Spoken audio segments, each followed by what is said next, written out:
And this hangout is live. Yay. Hello, everybody. Welcome to the Gaytriarchy number 598, I think. I lost count. Are you a man? Are you a gay man? Are you a bisexual man? Are you somebody that is interested in such people? Are you just interested in men?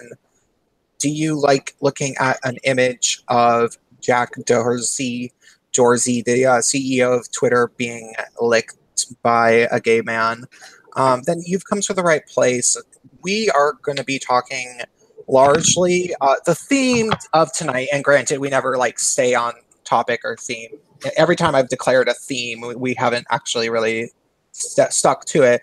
But I would like, due to recent events, in particular, that would be Melania Trump's fabulous, absolutely fabulous jacket. I would like to talk a little bit about female fashion and stuff. And we are supposed to be getting a guest on air that is starting to enter into the drag scene, who's a young gay guy who's, or bi or something, but he's just now sort of coming out, and he's really seems nice and starting to go to bars, and dress up in drag. And so I figured, well, we should be talking about female fashion a bit, but of course we're going to talk about other things. And I'm going to sit here and eat this cake that I have while everybody else introduce themselves. From left to right, or to right to left? I was going to say, we got some new people. How about you introduce yourself, Katz? Yeah, Katz is brand new. Never even been on this podcast ever before in its history. It's been so long. I mean, never before. Derek, do you have like a volume on your actual microphone, maybe? Like a knob? I just cranked it like Sophia Grace. Is it better? Wait, that's the wrong person. But is it the same? Is it worse? It's the same. Really? Okay, so this little knob does nothing. I'm moving it both ways right now. It's doing nothing. Maybe unplug and replug your thing in? Yeah, I tried that. I tried it with the other one. I'll just try a few different things. Okay. Well, Katz, why don't you introduce yourself? Hello, everyone. I am Arkatsky, coiner of the term Gigtao, and I've been gone for a long time. This seems like because I'm working 2 jobs right now, and yeah, I'm asleep. I'm one sleepy kitty, but I had some spare time today, and I'm glad to come back. I talk a lot about gays going their own way, and just in general, freedom of speech and nerdery and whatever other random stuff enters my head. And yeah, I'm really happy to be back. Yay! Yeah. Feral Cat, how about yourself? Doing great, Prince. Feral Cat. I'm the one of the Gigtao Rants and Martial Law podcast people, and aside from that, Shit Talker Supreme. How's everyone doing tonight, y'all? Pretty good. Wow. Maybe The you're energy actually is in the air. Energy drinks are on me, y'all. I'm tweeting out this link. Okay, Bacon. By the way, if anyone wants to talk to me in the chat, I'm on my phone, so I can't read it. So. Okay, hello everybody. I am the bacony one. I do the ranting on Twitter like every person in their 20s, I guess, is supposed to do. I'm an aspiring Twitch thought, so that summarizes me. And part-time alcoholic, that also is one of them. I think it's good to have dreams. Is my audio better? Yeah, it's really loud now. It's really loud. Oh, perfect. Oh, jeez. It wouldn't be the Gaytriarchy if we weren't plagued by technical problems. We are having testicle difficulties. Damn you, Susan. Mhm. What can I say? When you have this many gay people on in one area, technology is bound to break down. So true. We invented technology. Every inventor in all of history was gay, from Leonardo. I thought they were transgender people of color. In wheelchairs. Well, no, okay, because there is that like homosexuals was Tangs type mentality, and it always is. It always starts with Leonardo da Vinci, Da Vinci. and then I don't remember where they go from there. And I think it's always Leonardo da Vinci was gay, and I'm pretty sure he actually does seem to have been gay. But then there's 15 other little theories. And the only thing that they're sure about is Leonardo da Vinci, but then 15 other fucking homos, apparently, according to these some gay guys. But you know what's weird is that, do you know who always would tell me that when I was young? Who would always repeat that to me? Is that My fucking dad. Oh, wow. He just wanted to give you positive role models to aspire towards. Like, he was hoping that you would, invent like the orbital elevator or something like that. maybe Like he if you thought came with us straight, he'd be super. You came close. disappointed. Maybe Like, he oh, thought you're you were like artistic. nothing of importance. What did I invent so far? I coined the phrase DJW.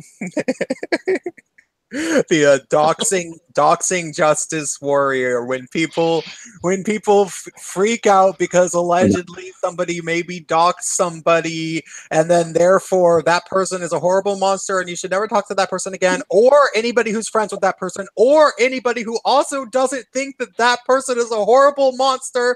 Anybody that's even remotely associated with that person is a horrible monster because they doxed somebody allegedly.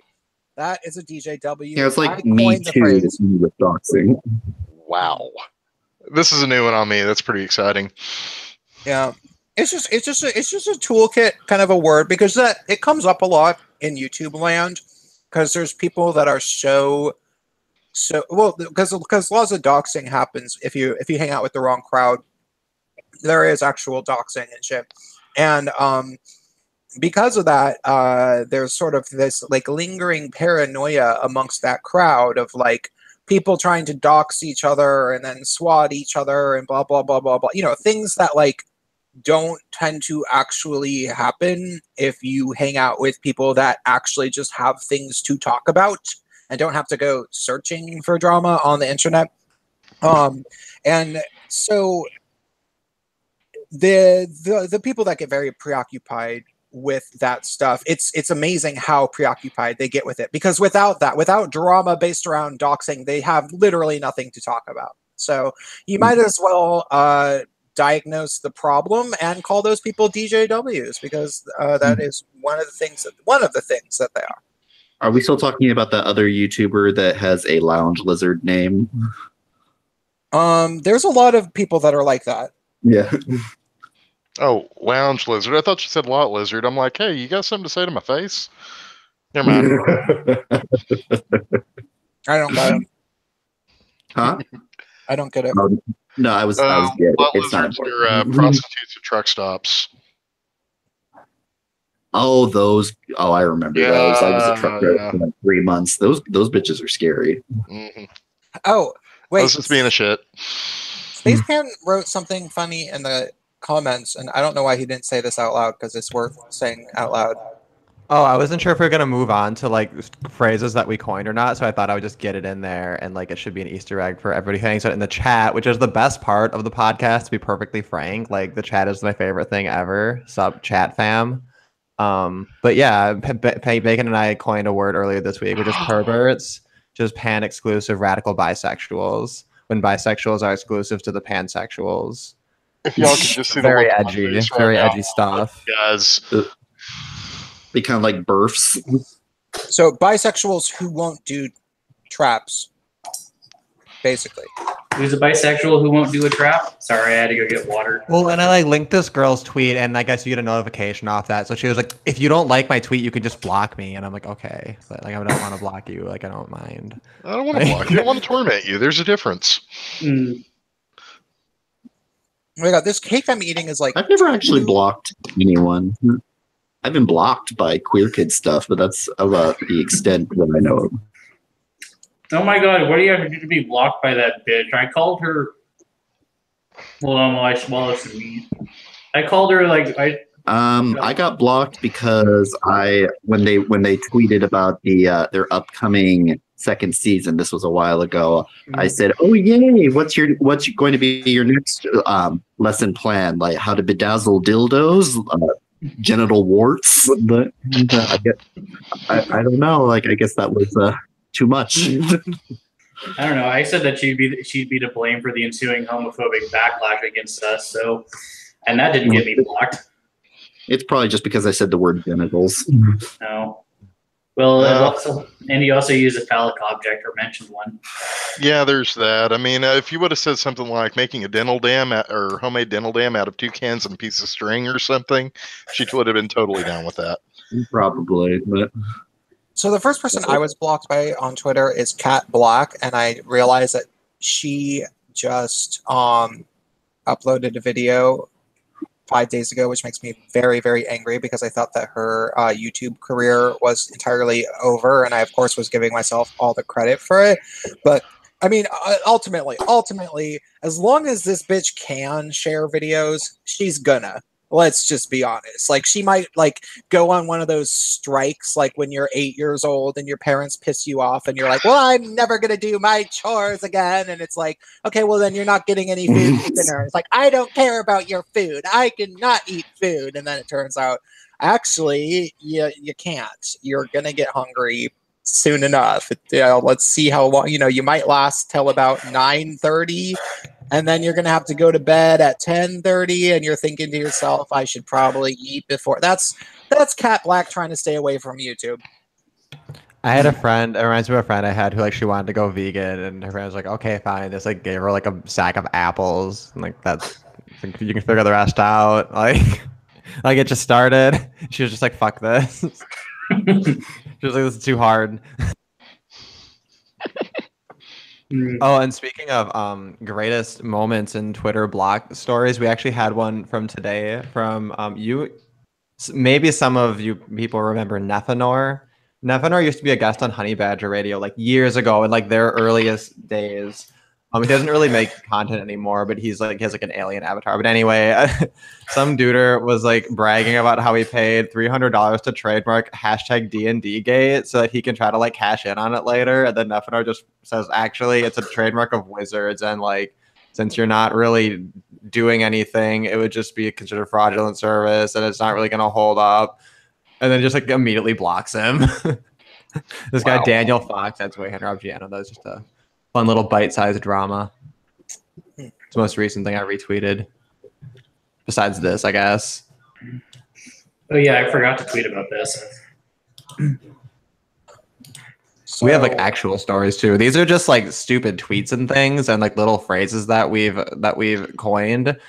We have also articles. And I'm also the inventor of the Q-tip. Thought that was me. Oh, that's right. We're good at coining. Wait, Everyone's trying to take credit for you? Q-tip. There's only one way to settle this. To the Thunderdome. Okay. Cockfight. Ooh, Pardon? that sounds hot. I think you guys should play swords. No. I can't do that. I mean, that would be assault with a deadly weapon. I'd like to be assaulted with a deadly weapon. But you know what? Just to make sure that it's fair, we'll do it over a 4K stream, and I will monitor intensely to make sure that there is no doubt, like everything is above board. But Like Gaytriarchy's porn or Pornhub Gaytriarchy. Dude, you can totally if the Gaytriarchy falls on hard times, we can always just degenerate into hardcore internet fight pornography. Well, no, I mean, you could bring in so many groups. It'd be the most intersectional thing ever. Because, I mean, you could have the gay people, you could have the bears or whatever they call themselves now. And then you can have the people that are looking for Sasquatch. I mean, all in one. You know what? I think you might have something. But It's just like sign over the exclusive nirvana. Just sign over the exclusive. Just sign over the exclusive distribution deals to me, and I will take care of everything. I'll have your agent call my agent. Yes. Oh my god. Yeah. So should we get to what you wanted to talk about, Prince? The main event, or are there other things we want to get to? Let's go through some news stories. Okay, do you want the Melania article or do you want one of the other ones I pulled up?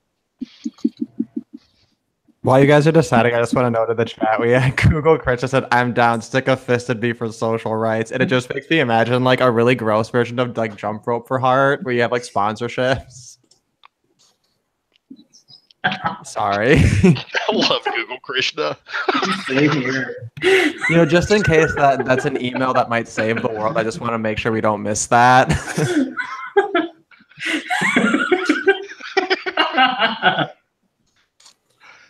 I want my fucking Nobel Peace Prize for like, oh yeah, whoever that idea to like, get everybody to like stick fists in for social rights. It's like Jump Rope Park. I thought at one point wasn't that the feminist motto, stick a fist in me for my rights or something? We could call it fucking for chastity. I'd love to do that, and I already do. I think I'm missing large chunks of the conversation, probably because I'm connected to an Earthlink internet connection over DSL. I didn't know anyone had DSL anymore, but they do here. So, Oh my God, you're in the Ukraine? It's funny. I'm doing home care, and I'm in a very exclusive neighborhood. But the problem is, it's so exclusive that it's surrounded by trees, which interfere with cell phone reception. And my client is a very sweet woman, but she has no use for a speedy internet connection. So yeah, I think she's one of like 6 people that still has Earthlink. Well, to be fair, you could have Does anyone remember Earthlink? Or Net 10 or whatever the hell the dial-up was called. I know it's yeah. So just so that I know, so am I the only one who am hearing like massive like roboting and buffering? Is everyone else hearing it clear? I'm hearing it clear. Okay, so yeah, if I just hang him, I didn't understand what you were talking about. Calm down. I don't know. I was just running my math. So what's the article we're going to talk about? Yeah, let's do the article.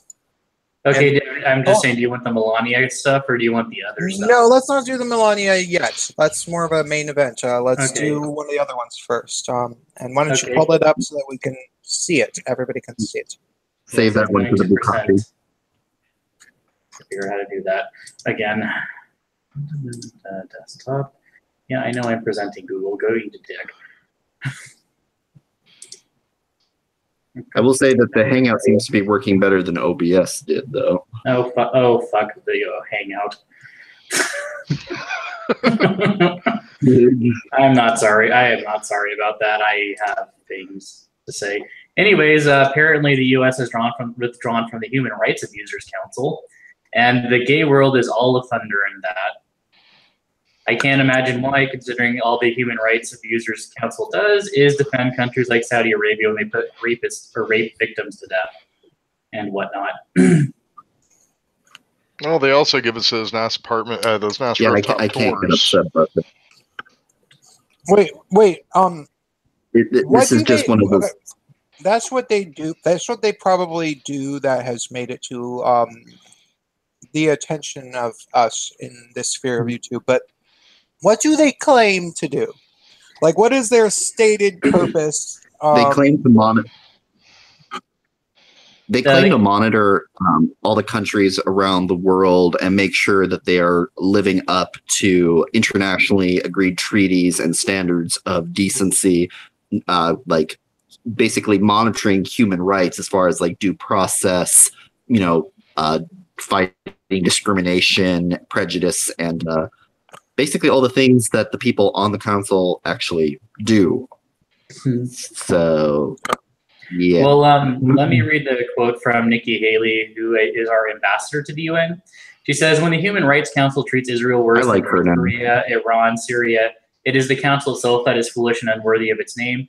Our patience is not unlimited. Today's action makes it clear that this organization lacks the credibility needed to be a true advocate for human rights. And I quite frankly agree with her on that, because I mean, when you're having people like Saudi Arabia who are stuck in the fucking 8th century lecture us about human rights, there's something wrong with that. Yeah, having the people that are on the Human Rights Council, the biggest issue with that is that because human rights abusers are on the Human Rights Commission, effectively the council is completely impotent and unable to actually, even if it wanted to investigate these countries, which it doesn't, which is another problem. Even if it wanted to, these countries all have veto power, as I understand it. It makes about as much sense as having, like, say you were doing an investigation on like embezzlement, and you were investigating someone for embezzling from a company. It makes about as much sense as having the person who's under investigation for embezzlement on the investigation committee for the embezzlement, and they have veto power. It would be like the SPLC investigating itself for its own bias. That's basically what it is. Yeah, so there's like all these examples it's of them like just the United Nations doing is stupid. Oh, sorry. I was just going to say the United Nations is just a grotesque parody of its own mission. Whatever integrity and optimism the institution had after its formation, it seems like it has just descended so far down the rabbit hole of just complete incoherence that there's just no point. As far as I can see, it just doesn't do anything anymore. I can't point to any good things it does. Mm-hmm. And also, because they're bringing up the court and border thing that everyone's having a controversy over. And if that's literally, I mean, no offense, I don't like that it's happening, but if that's the worst thing we do when we still have countries who, like Saudi Arabia, which fling us off roofs, also pontificating about the, the heights of moral, and human rights and whatnot, they can go fuck themselves, quite frankly. And so can the gay movement, right? Just for the record, it can go fuck itself too. Yeah, this was like the best news I heard all week. I was so happy. Like, just the UN, I'm so happy for it to just get this fucking pimp slap that it's been needing. Like, it's just, I hate it so much because there's so many people who just like look to it blindly as their standard for morality. And it's just this basic bitch morality. And like, it's not a theist versus atheist thing. It's a fucking woke versus non-woke thing. It's just some people are just basic bitches when it comes to morality. And one of the basic bitch moves is when they're like, oh, well, look at this international rights treaty. That should be the standard. And people just like take it at face value. It's a reoccurring theme, that whatever the stated mission of these kinds of governmental bodies are, they generally achieve the opposite. Mm-hmm. So yeah, it's great to see the USA just totally pimp slap this Human Rights Council and put them in their place and say, the only way this council would ever, we can have better execution and we can have better philosophies and better standards. The only way this council would ever, or the UN really in general, would be able to have any integrity or any legitimacy, as far as I'm concerned, would be if they were to actually enforce their own rules. But the problem is there are almost somewhere between like 190 and 200 countries in the world or something like that are officially recognized, and a large number of them are authoritarian and a lot of them are just blatant Islamist governments, and they are incredibly corrupt, these countries. And since they're a huge voting bloc, and they're able to effectively just cut any real chance the United Nations has of integrity off at the knees at every turn.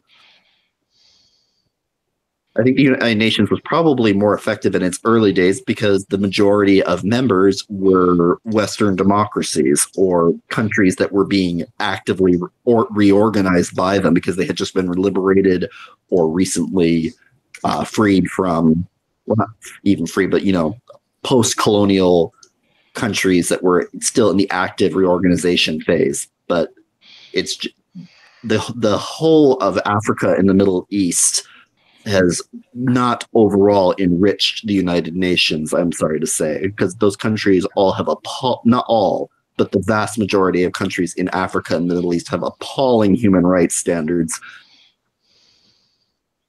Yeah, that's a true statement there. And now I'm going to officially be labeled by someone. Don't worry. The SPLC will at some point label us a hate group if they don't get bankrupted from lawsuits in the next few months. Oh my god! That's also other good news that's happened this week was Majid Nawaz getting a payout from the SPLC. Oh, that was golden. Oh shit, y'all! Did y'all hear about the ACLU changing their position? Yes. Lord of Cancer. Hello. But yeah, the ACLU changing positions is terrifying. Mm-hmm. Yeah, it's like never happened before. Oh, we just lost our primary Gaytriarch. Yep. We gained. Oh, there's Prince. One goes in, one goes out. Must have been a really good take. Can you guys hear me? Yes. Okay, Yes. you couldn't hear me for a while. Yes. So, we can hear you. One of the things that I was wanted to say about the United Nations thing is that I was listening to a long form interview. I highly recommend this. That Sargon did with some guy that wrote a book about postmodernism. And I know it sounds like, oh, blah, blah, blah, Jordan Peterson type crap, but it's very digestible, this one interview. It's about an hour and 5 minutes or so. And one of the notes that Sargon was making a particular point to stress, and sure, this is Sargon's own quote unquote little thing that he likes to point out, but it's something that, like before I ever even discovered Sargon, I was starting to notice these things. So obviously there's the apologetics for Islam that is within postmodernism. And then also postmodernism is generally tied very heavily to feminism. And, and when we say feminism, we mean Western feminism. We do not mean women's rights. We mean this weird, corrupt organization that, is loosely strung together and shares the goal of self-preservation by way of demonizing other things, mainly the white male Western patriarchy, and the common. I just call it political feminism. Yeah, well, because that's the actual entity. Sure. But just to clarify what exactly we are talking about for the audience, the political feminism, intersectional, just feminism, honestly, like let's just not even qualify it at all, because I don't think that there's any real purpose of calling, quote unquote Iranian feminism. No, that's Iranian women's liberation or Iranians women's groups. Like, why do we have to even use English words to describe it in a way that's somewhat familiar to English speaking people, even though it's actually going to be a totally different thing anyway, because that's actually not what we mean by feminism, because in the West, feminism is like fucking Linda Sarsour at this point. So no, it's not feminism they have in Iran. It's totally different. But Linda Sarsour, if there was a Nobel Peace Prize for like most ideologically incoherent person, I think she would be it. Yeah. Oh God, would she? Yeah. I'm hoping to get blocked by her on Twitter. Just I need to send something to her that would make her block me. Just let her know you exist. Trigger her to the point where she gets offended and blocks me. I don't think it's easy though. I think you have to be particularly clever. I've thought about trying to do so. I called Palestine a shithole towards her, and she still hasn't blocked me for that. You called what? Palestine a shithole.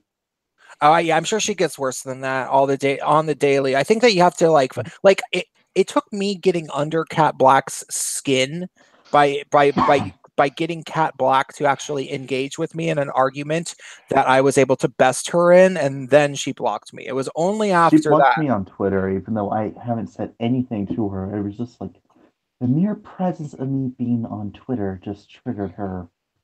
Okay, well, let me just finish this thought that I was talking about with the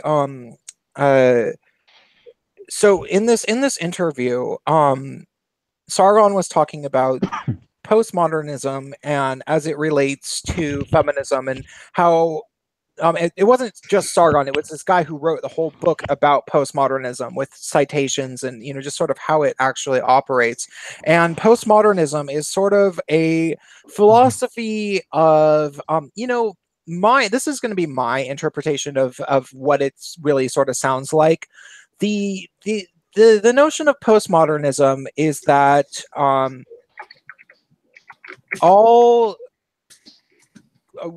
there is no such thing as civilization. We only have culture, and we only have cultural norms that have been conditioned into us based around what we assume is the right thing, based around who is around us. And the people who are around us, who kind of condition us to believe certain things, are the people who have the power.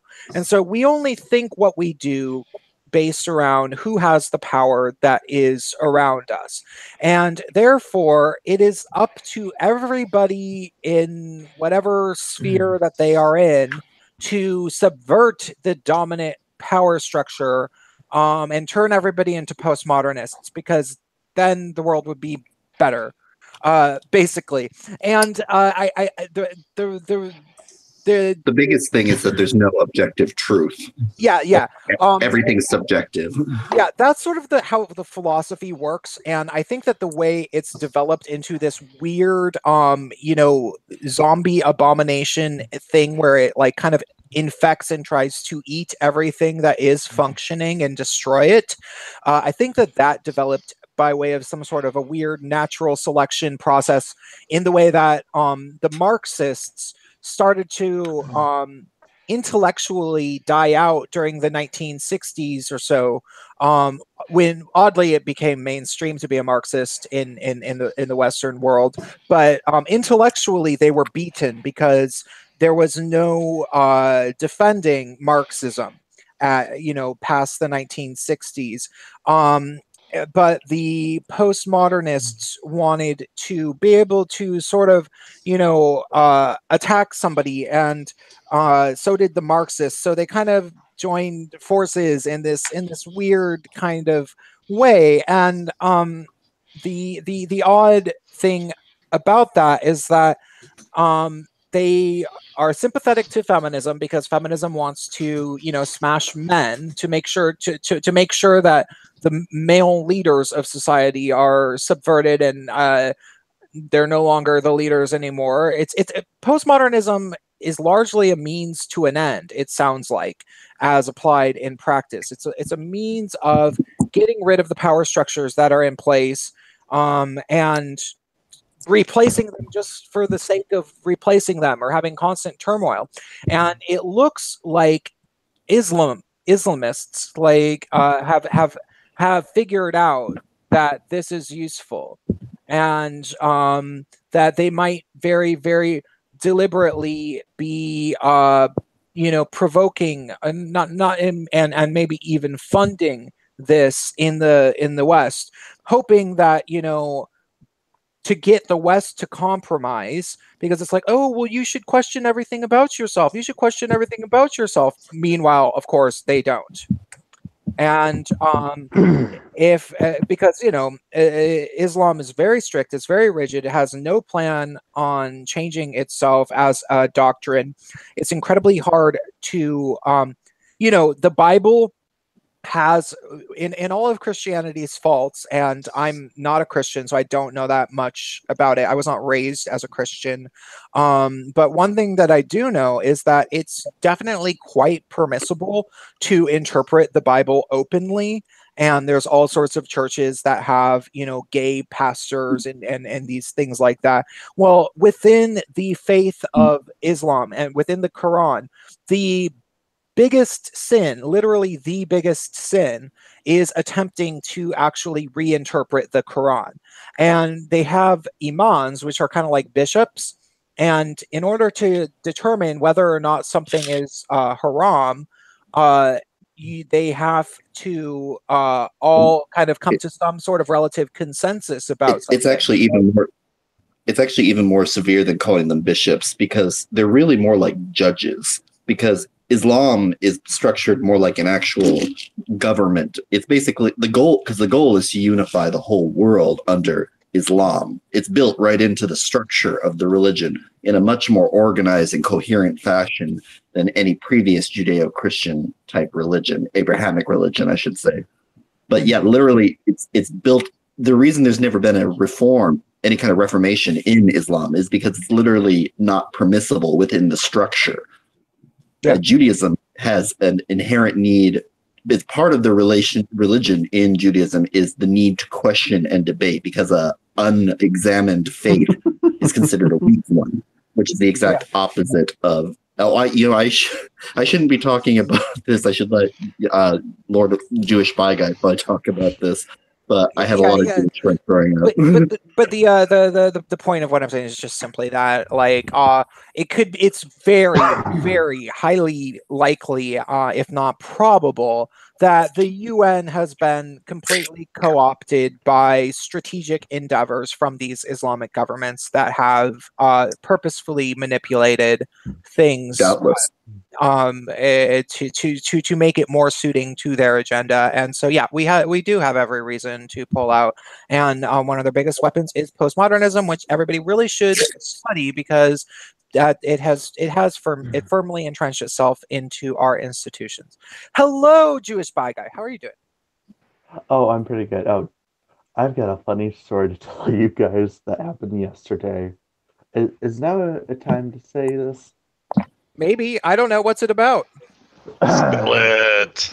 So yesterday I was cleaning out my parents' computer, and they haven't basically emptied the recycle bin. So I went in and there's stuff from like 2011 in there.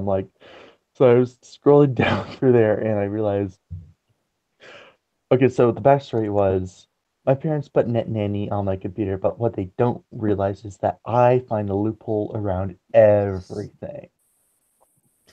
So what happened was, I told my parents, hey, I need to borrow a computer for some bullshit reason. And they say, okay. And I would use it to basically and I get my flashlight and I would use it to download porn. Lots of porn. And I would basically go through, and once I was done, delete everything. But I once forgot to do it, to empty the recycle bin, and I was looking there, I'm like, oh my god, there's still porn in here that I forgot to delete back in 2013. And I'm like, how have my parents not seen this? Or how have they gone this long without seeing this? Or check the recycle bin. Can you just imagine that? Well, it could have that been would worse. be. You could have found like homemade porn from your parents. I mean, and you'd be traumatized for life. Well, it's a lot of gay porn though, so they'd be like, why is there a bunch of gay porn in the recycle bin? But they never check the recycle bin though. How confident are you that if your parents did find it, that they would say anything? I would just say, basically, yeah, I downloaded gay porn. Be like, how did this happen? Well, you should know that I find a loophole around everything. Wait, sorry, they said something to you? No, they never found out, so I deleted it though. Oh, okay. But it was on there since 2013. But what if they did find something and then they never said anything?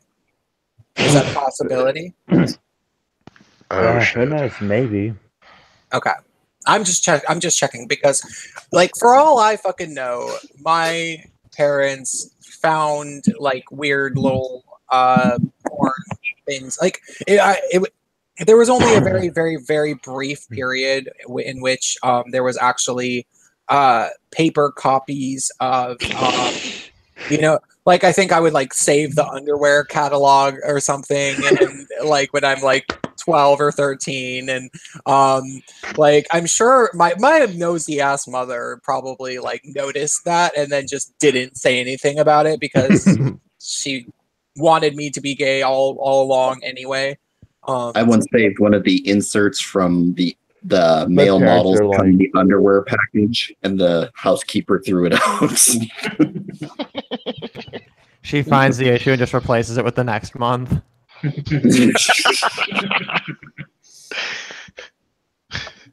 It smells But yeah, it's distinctly just of lemon pledge. But yeah, just to discover that there was porn in there from 2013 that I forgot to delete was, I'm like, oh my god, I better delete this soon before anyone finds out. Because like the recycle bin was full of stuff. I'm like, how did they not empty the recycle bin or even checked it? They probably didn't know that they had to. If they're anything like my parents. And keep in mind, my parents are damn nosy. They're like, their noses are always in my business. Well, not always in my business, but they Yeah, always but want to know what I'm they doing. could just be technologically incompetent, though. That's true. I work with a lot of people like that. Yeah, my Because dad like, how doesn't even know how incompetent Twitter are works. you to realize that you've got gay porn on your computer that you don't know that your son has downloaded? Would I your wish I could find the flash drives. so would your parents care if they knew that you were gay? Oh, my parents didn't give a shit. I was like, my parents would be like, I know that flash drive is here somewhere because it's full of porn. Mine had a But- bet. But so is my Google Drives. It's full of porn. What type of porn do you like? Oh, pretty much any gay porn. So you're like really horny. Well, the one thing that I get turned on by is jock sex. Like the whole socks thing turns me on. Like I don't know. There's something about jock sex that turns me on. What do you think Like about guys and- Sean Cody? Oh yes, Sean Cody. All Love gays love that. John Cody. I It's love that. required. I'm like nominating him for the Nobel Peace Prize, y'all. I love Sean Cody, but the one site I do like the most is I straight off personally base, prefer Treasure Island Media. active duty. Active duty and straight off. Well, they're the same Active thing. Duty. I've never looked at Active Duty. I'm gonna have to look. Oh, Yeah, they I make was some really good addicted. stuff. I was addicted to active duty, like in my younger days. I loved that. Yeah. Like, I almost never really look at porn, and I have the most I'll obnoxious tell you reason. something about active duty. Those military guys, they have no boundaries, or they have no. What do I can't think of the word, but a hole is a Inhibition? hole. I mean, like I've seen straight guys like on active duty just go at it. I'm like, Oh, are they literally? They fuck like maybe they are. the majority of gay, well, I don't know if it's the majority, but I know there's a huge percentage of Gay for pay. yeah, because Yeah. it pays more than in straight porn, which is interesting. Capitalism, that's why it's great. Well, it's well, you gotta did I think. tell you Wow. guys that do you know who Brent Everett is? That name's familiar. One sec. He followed me on Wait, my private what'd you say, Instagram a Brett? few years ago. Brent Everett, not Brent Corrigan. Oh, okay. But Brent I'm older than Everett, that, he's a though. Canadian porn star, gay porn star, and he followed me on my private Instagram, like back in 2015, and we chatted though, which was pretty epic. You naughty slut, you. Oh, for the record, I've seen Oh, we pictures of talked dirty. I've I'm seen not gonna pictures say. of our guest here, and he's actually pretty cute boy. Yeah, I Yes, will say. you. Oh, I've got some muscle. Oh yeah. Do you let's see if I can send it some pics to you? Oh yeah. But be forewarned, I'm gonna want to show it to the audience if that's what's going to be going on here. So if you want to do what if you want to do one where you crop your face out of it, I think that would probably be the best way to go. And also genitalia, because this isn't Pornhub. At least not yet. And scrolling Although- past some porn. Haven't you put out videos with your face on it, though, Jewish Pie Guy? Oh, yeah, I have. So you're right. It's other. I mean, as long as your name isn't on it, I don't know if you have much to worry about. That cat is already out of the bag, we might say. I'm looking for it as I've got it here somewhere. Something G-rated. I don't. It's probably going to be more PG-13 though. Mhm. That's fine with me. I like PG-13. And P17. I've never been a kinkster. I've never been, just find me the fucking choicest, find me the most choice vanilla bean, and I will take it. Okay. Same. Oh, here we go. Here's a good picture of me. Okay. There you go. Okay. I think he might be sending it to me, or maybe he's posting. If you want it shown, send it to Gaytriarchy. Okay, no, he sent it to me. Oh my. Look at that. Yeah, he's getting beefy. And Prince, I'm presenting you presently. Okay, hold on. I have to open it, save it, and then open it. Hold on. Don't dox yourself. I have a picture of I me in a know. pond. Don't talk to yourself. We don't need to have 16 be a missing episode now. No, it's that doesn't happen anymore in the same way that it used to. Okay, so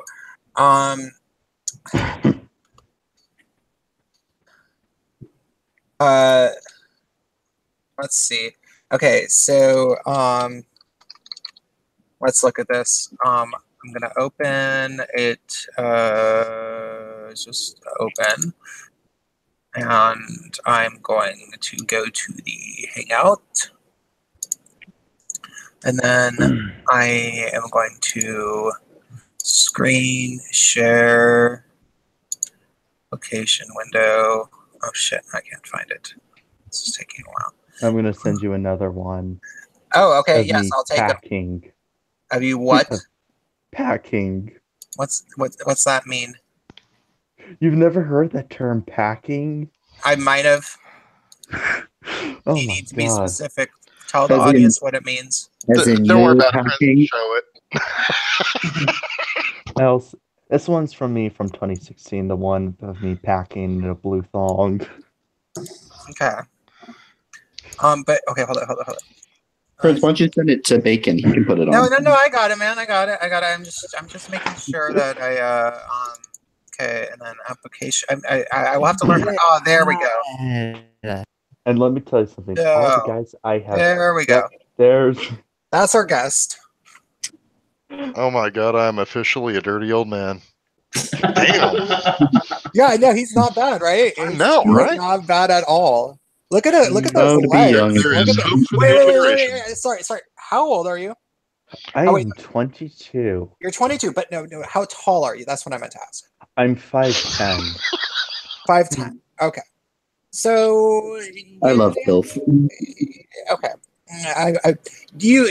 I'm noting in particular you have particularly nice legs. That's Yes. what I'm. Yeah. You do cycling or something? I use because we have a workout room in my basement, and there's a cycle thing. Oh, okay. So I use that. Because the elliptical trainer is broke right now, so Okay. yeah. And I also work in manual labor too. Oh, okay. These are all. So would it be fair to say okay. that you're frequently on your cycle? The other one I sent you is me in 2016. Okay, I'll look at that too. It's not as good though. It's not as good. Well, in what way? In what way would you say that it's not as good? Okay. I see what you're saying. Yeah. But I think that the audience is going to want to see this. Yes. Yeah, just the audience. Yeah. I think the audience might have boners right now. Not anymore. I mean, I thought Okay. Some of them had bonus before, which is thank actually you, reported Rick. in the chat. Thank so. you. I'll take that as a compliment, Rick. I don't. To be fair, I already knew that you were good-looking Jewish bi guy because we talked a while ago on my Yes. Discord server. no, you're totally adorable. Thank you. You can see his Oh, face Dave- better in this next one. Did I also mention He's that making I- he's making stank face, but you can see it. You can see his face better. Yep, told you I was packing in that picture. Mm-hmm. There's a reason why I love Jewish men. They're They also mentioned to me that I'm uncut. God gift. Oh, you're an The uncut picture too? is- So am I. Yes. That is They're an just actual missing thing. something. It's the USDA grade A logo. Needs that, and it'll be all set. Kosher beef, everyone. Kosher. And all the men I've been with, they said, "Oh my god, that thing is huge." And like, and the last guy I hooked up with, he was like, "Ah, ah." I'm Okay, like- really? Are we gonna do full on sex noises? And now the put it all the way down on Gaytriarchy it, is too. He was officially like, "Oh god, it's so huge." I'm like, I'll take it as a compliment. Well, okay, so we've established that our guest is attractive. If you think you can have sex with a guy that is as attractive as this, and you live in the Northeast, right? I live in the Rocky Mountains. I live in Oh, okay. If you live in the Rocky Mountain area, you should maybe try to potentially hit him up on Twitter. He's good looking. That has been established.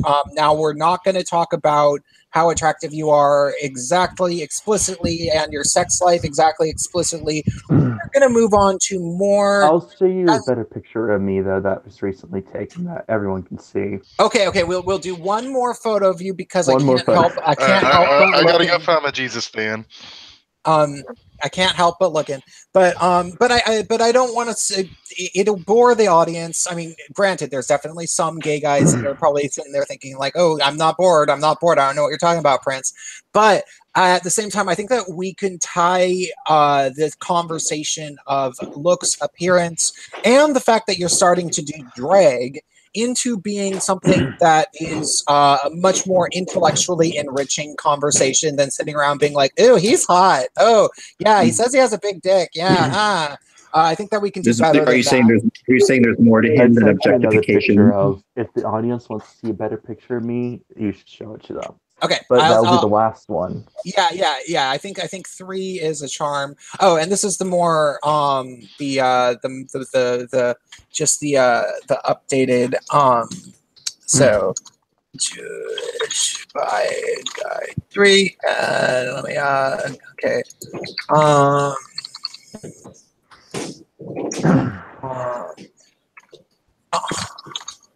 And I've also been learning how to walk in heels too. It's just like I've been told, "Girl, you need to slow down." It sucks, huh? Rush. I'm like I'm a fast walker too. I walk fast. Doesn't it kind of humble you? Like, it gives you a more of an appreciation for women. Like as much as it is, it seems like all of those stupid things that females complain about are, like the pink tax, blah blah blah, all that's entirely bullshit. Well, you put on some heels and you dress up in drag, and you're like, okay, I see what they're talking about, though. Except they choose to wear them. Like that kind of makes me. Oh yes, very very good. I will say this about heels, though. Like, yes, they're complicated. But I think that people that choose to wear them other than for theatrical purposes are stupid. Yeah. Well, I don't know. I kind of have something kind of like that. See, my brother's I'm the tallest. But is a what? Hold on, I'm getting feedback. With my brothers, I'm the tallest of them, and it really pisses them off. So I do have some 2-inch inserts that I put in my boots just to make me all the taller when I'm around them. Yeah, but it's not heels. It may as well be, I mean, you get the same angle, but either way, it's a bitch to walk in those things. Well, no, because those high heels are just the reason I have such strong opinions about them is because I've seen what they do to people's feet, specifically women, because my grandma wore them for like 40 years, and her feet were a thing of horror. And they're just objectively bad for you. They screw up your back, they screw up your spine, they screw up your feet, they screw up your floors. Like there's just no. Yeah, it's just stupid. I don't care how great they make your thighs and your butt looks like. If you wear them, you're an idiot. Unless you're wearing it specifically for a theatrical type performance, because costumes are not supposed to be comfortable. They're supposed to look a certain way. But if you just wear them for your personal life, you're dumb. Just how dare you corsets. That's all they are. Mm-hmm. Those are feet gravity corsets.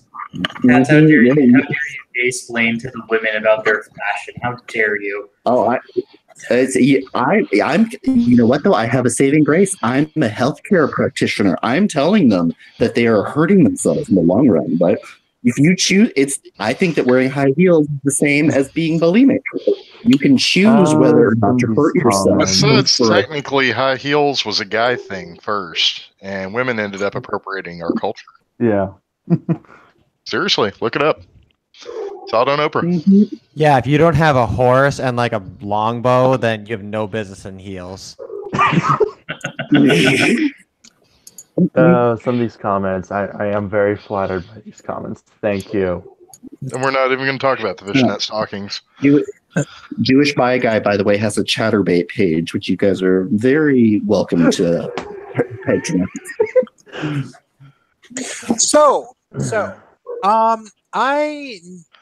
You posted on YouTube, I believe, your I guess it was a advice to drag queens or young drag queens. But okay, I honestly think you should have taken a little bit of a different approach, and maybe you should do a different video that would be something more to this effect, because I think you'd be a lot more qualified to do this, which would be like what you'll learn when you first start doing drag, because that is where you're at, because you're just now starting to go out to drag bars and learn to do drags, and you have the best inside scoop about what it's like to all of a sudden be in this new world with entirely new rules, and there are a lot of them. And people don't understand that, like, drag, regardless of how serious the art form is to individuals, and people will argue about that forever. Like, there's always going to be people that say that drag is not an actual serious art form and that drag performers aren't, they don't count or whatever. Like, there's people who will say that inevitably. But what people just simply don't know until they've literally been around the drag scene a lot is just how many rules are in place within the actual community. Yeah. And there's a whole bunch of them. And it's this very, very complicated sort of system of traditions that have been in place actually for well over 50 years, back when gay culture was starting to become a thing, when people had to be closeted, and bars were like owned by the mafia, and the mafia would keep the cops away, and then take a major portion of the money that they would sell for drinks or get from drink sales, and then the drinks would be really expensive, but people would still go because it would be the only place you could go to meet other men that were homosexual. Well, the main thing that kept it a gay bar and that everybody knew it was a gay bar was because they had drag performances. Right. And so it's like you knew you were at the right place if there was a man dressed up like a woman, and that's been going on since like the 40s and stuff. And so since we have that history, and that's a very distinct gay history, there's been a culture that has developed around that, and there's a lot of respecting of elders. Like, you respect the queen that came before. Like, even if there's one queen that's the most talented, the best dancer, looks the prettiest, and is the most popular with the young fans, that queen probably looks up to the queen that 10 years ago was her mentor. And there's that whole system in place, and a lot of people just have no idea about how these things work. And so you're just newly becoming acquainted with this. Do you want to talk a bit about the things that you've already learned? Well, the thing is I have learned is that in drag school, every week we have to show up with a new theme. We can't wear the same thing over again because we gotta change it up a bit. And the best place where I've learned to start was go to Goodwill or thrift stores to get your gear. Oh, and I'm gonna screen share. I'm gonna screen share that image of you in drag next to the that you sent me before. Yeah. All right. And another thing I have learned is that that what is it? That drag can help you socially. It has helped me with overcome some antisocial behavior and social anxiety. And I have had more people come up to me in drag than I have out. Like they would ask me questions like, "Oh my god, I love your attire. It looks so great."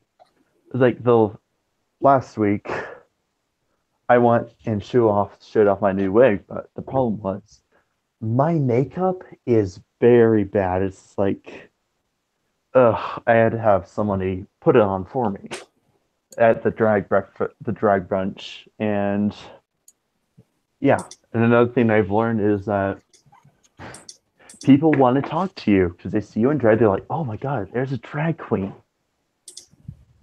And another thing that I have learned is like when you're first starting out in drag, like the very first days, you cross dress to get a kind of a feel for it. And I told that, and they're like, "Yep, that's how I started out." Mm-hmm. And another thing you're going to do is you have to find yourself a drag mom or a drag dad. It's just like they're going to be the ones helping you perform. It's a drag dad. Advice. And I was What is a drag dad? Drag king. I don't understand. But It would be Like be if you're a lesbian female. that does drag as a woman, you're a drag king. So then Yeah. you'll be a drag dad. God, when did that start? Well, And- it's technically been around for a while, but I wouldn't say that it's been common that the drag kings have actually been taking mentorships. That's probably more of a recent development. Yeah. I'm sure this will get me some enemies, but I'll say again my reaction to that. Ugh. Yes. And another Sorry. thing I have learned Not is interested. that, when you're doing drag school, the queens around you, they're more than just queens. They are your family. That's the thing I've learned. You treat them like family. And another thing I've learned is that once in a while, you have to show up to a drag performance to cheer your brothers and sisters on drag. And the reason for this is basically you're cheering them on, basically letting them know you're supporting them. Yeah.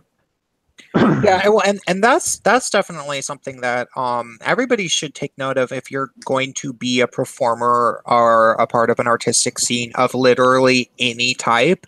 If you want to be a painter, if you want to be a theater maker, if you want to be a musician, you have to attend these shows of other artists a lot, because nobody's going to want to come to your shows if you don't show up to their shows.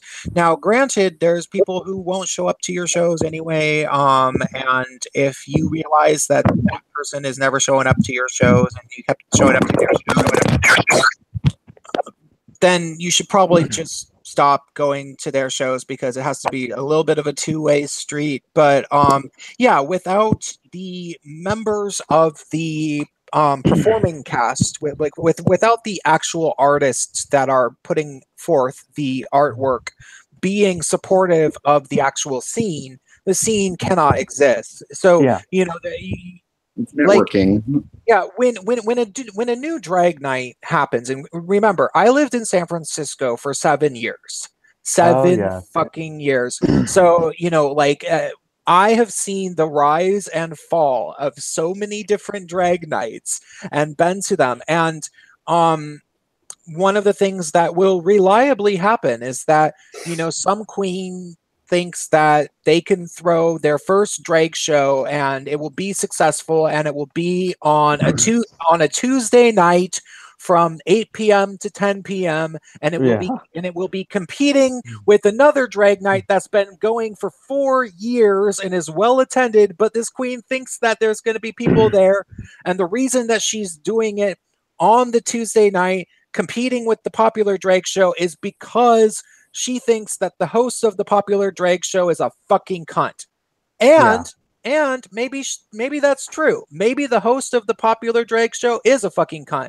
And so she knows that if she throws a thing and hires, 6 of her friends to show, then there's going to be 20 people there, because at least 20 drag queens all agree that yes, the popular drag show host is a cunt. So they're all going to show up just to say that they all showed up to that show instead of hers. And that's sort of how things work. It's very Game of Thrones. I'm wanting to do is eventually with Jewish holidays throw parties at the bar, and I'm really wanting to do the Hanukkah party, just go wild for it. And another thing I have noticed is that you have to shave your body and wax it. Oh, and you don't have to. I know, but I wax it. I tried waxing it, and I'm like, oh my god, I made such a mess. And it was like, I had to use shampoo to get the wax off of it, so I ended up shaving though. But the reason why I shave is because I'm trying to look like a woman. And if I'm hairy, then people are going to go, ugh. Yeah. I'm trying to basically look like a woman and imitate one. Yeah, no, and this is something that I'm warning you is gonna be a conflict for you, and that you're gonna and this is something that you will have to make this decision for yourself. I have seen numerous guys go through this as I've known them over the years. And you've already confessed that you were struggling with anxiety, social anxiety problems, and that doing drag helped you with that.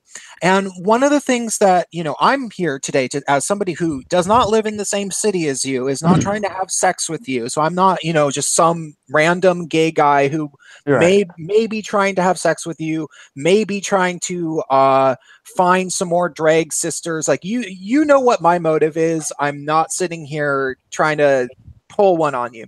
I'm going to be real with you. You're an attractive young man, right? So when you talk to a large percentage of gay guys, they want to fuck you. And they're gay guys your age, a large percentage of them want to fuck you, and they are definitely not going to make it easy for you to know that, because they don't want to get rejected. They don't want you to be like, well, I don't want to fuck you. And then their feelings would get hurt. So they might act totally rude to you because they don't want you to know that that they want to fuck you. And so you sit there thinking, God, why does everyone hate me? Well, it's because they want to fuck you. That's a lot of the time it really is as simple as that. I can be real with you because I've been in a relatively similar situation with as you are. Like, I was pretty good looking when I was your age. I would say your body is hotter than mine ever was, but I was all right looking. And then I get older and I look back on it and I'm like, oh, now I know why all those younger guys were rude to me back then. It was because a lot of them actually wanted to have sex with me, even the ones that would never admit it in a million years. And the danger that you can run into is that the second you're dressed up as a woman, you're no longer someone that they want to fuck. And so they can just be nice to you. And it's this weird thing where it's like, oh my God, all of a sudden I go out to a gay bar and guys are nice to me. How strange. Maybe I should do that more often. And it's because all those little insecure assholes that were worried about being rejected by you feel like they can be nice to you because you're a woman anyway. And the thing is like, when I go to the bar, I'm not looking for sex. I'm just there to make friends and socialize. Mm-hmm. I mean, I go there to make friends. I mean, I'm not there to look at. I mean, I had this one guy who was getting real friendly with me. I'm like, I wasn't having it because he was getting too friendly with me. And he was trying to seduce me. I'm like, I'm getting up and moving. And there was and then I came back to apologize to him because I felt like I was a little too rude to him. And he went and kissed me on the cheek. I was like, what the fuck? And the one queen said, oh, you should accept it. I'm like, why? Because that means that they're being nice to you or something weird like that.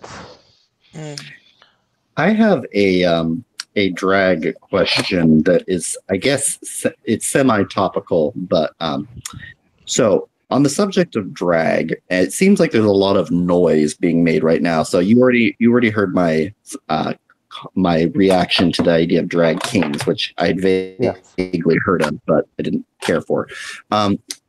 So trans people and drag seems to be the new frontier. Whenever you read about cissexism and gay people and how we're just trying to hold on to something which isn't even ours, which Prince, I think you would say it is authentically ours.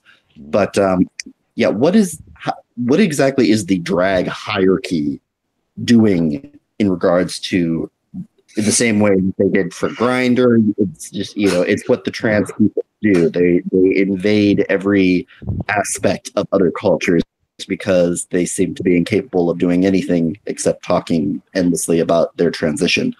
That in effect invading other people's cultures. So Yeah, and what's then running into the ground and bankrupting it. Because no one wants to listen to a show where all they do is just like ramble on about like, oh my god, society and hormones and You don't want to hear the vagina monologue. Yeah. But can I rephrase the question? Correct me if I got this wrong. I just are you asking our guest if he has noticed signs of the intersectionals trying to invade the drag scene in his area? Yes, I mean it's open-ended. I have seen two, but they aren't so, oh, I'm oppressed or my transition. They don't obsess over it though. I mean, the one I befriended, a lovely trans woman who I dearly love, Dahlia. She is amazing. And she's been through a really rough life, but she doesn't use the transition card on everyone. And yes, she does drag, but she's also not, how do I put it? So, oh, look at me. I'm an oppressed person. I can't transition. I can't think of the word to use for that. She's not all about her hormones and her politics and Right. like, oh my gender, oh my gender, oh my And gender. Does she not want to? Does she try to avoid tokenizing herself? Maybe would that be a good word? And I said, oh, I'm sorry for misgendering you. She said, she basically turned it into a joke. She's like, I don't care if you misgender me. Oh, that's the best way to do it. I have my favorite story. I've told this in videos before. Is that so I was on a date with this guy who and I must have been about 24, maybe 25, and he was not very familiar with transgender type people. Like he just hadn't really met that many, and I knew this person who you could call them transgender, but really, this is just the kind of person that just didn't have a choice. They were born extraordinarily feminine. They're Black. They have a very feminine body, and it just was always natural to basically just sort of dress like a female because they, kind of have hips and that's just sort of how they are. And maybe they have some legitimate like hormonal thing that you could actually diagnose. I don't know if it's ever been diagnosed because honestly, this person, I don't want to say their name, but the trans person, I knew them in the context of nightlife. They were a karaoke host. They were a really good singer. They were really funny. And so I'm not trying to like talk to them about like, so are you trans? Are you intersex? Because why would I? That's not, I just never actually asked them about it. We were friends.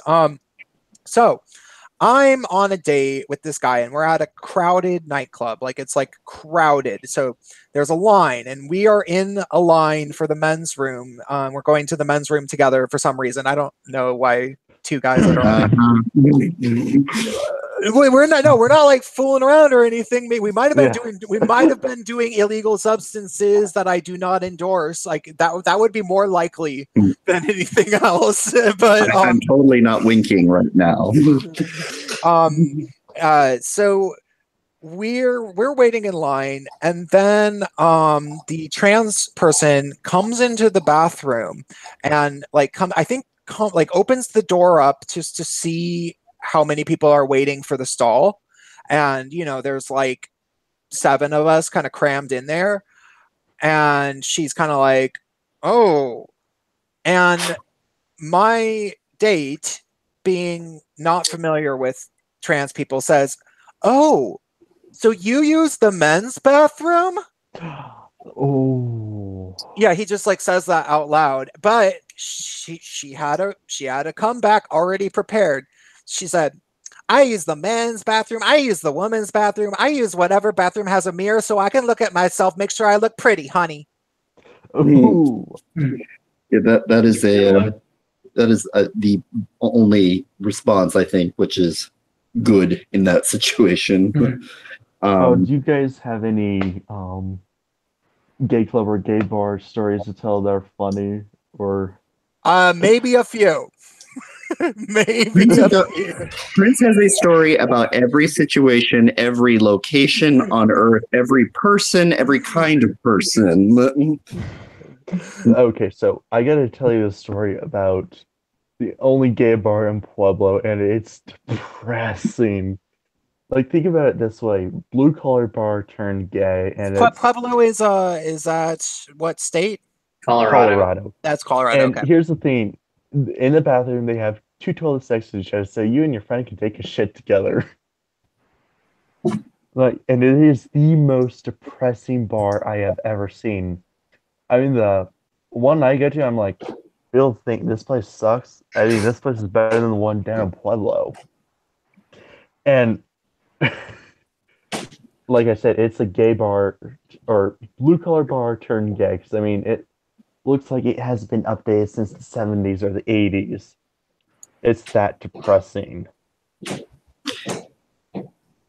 I like And the seedy gay bars. Yeah, I one- like seedy gay bars too.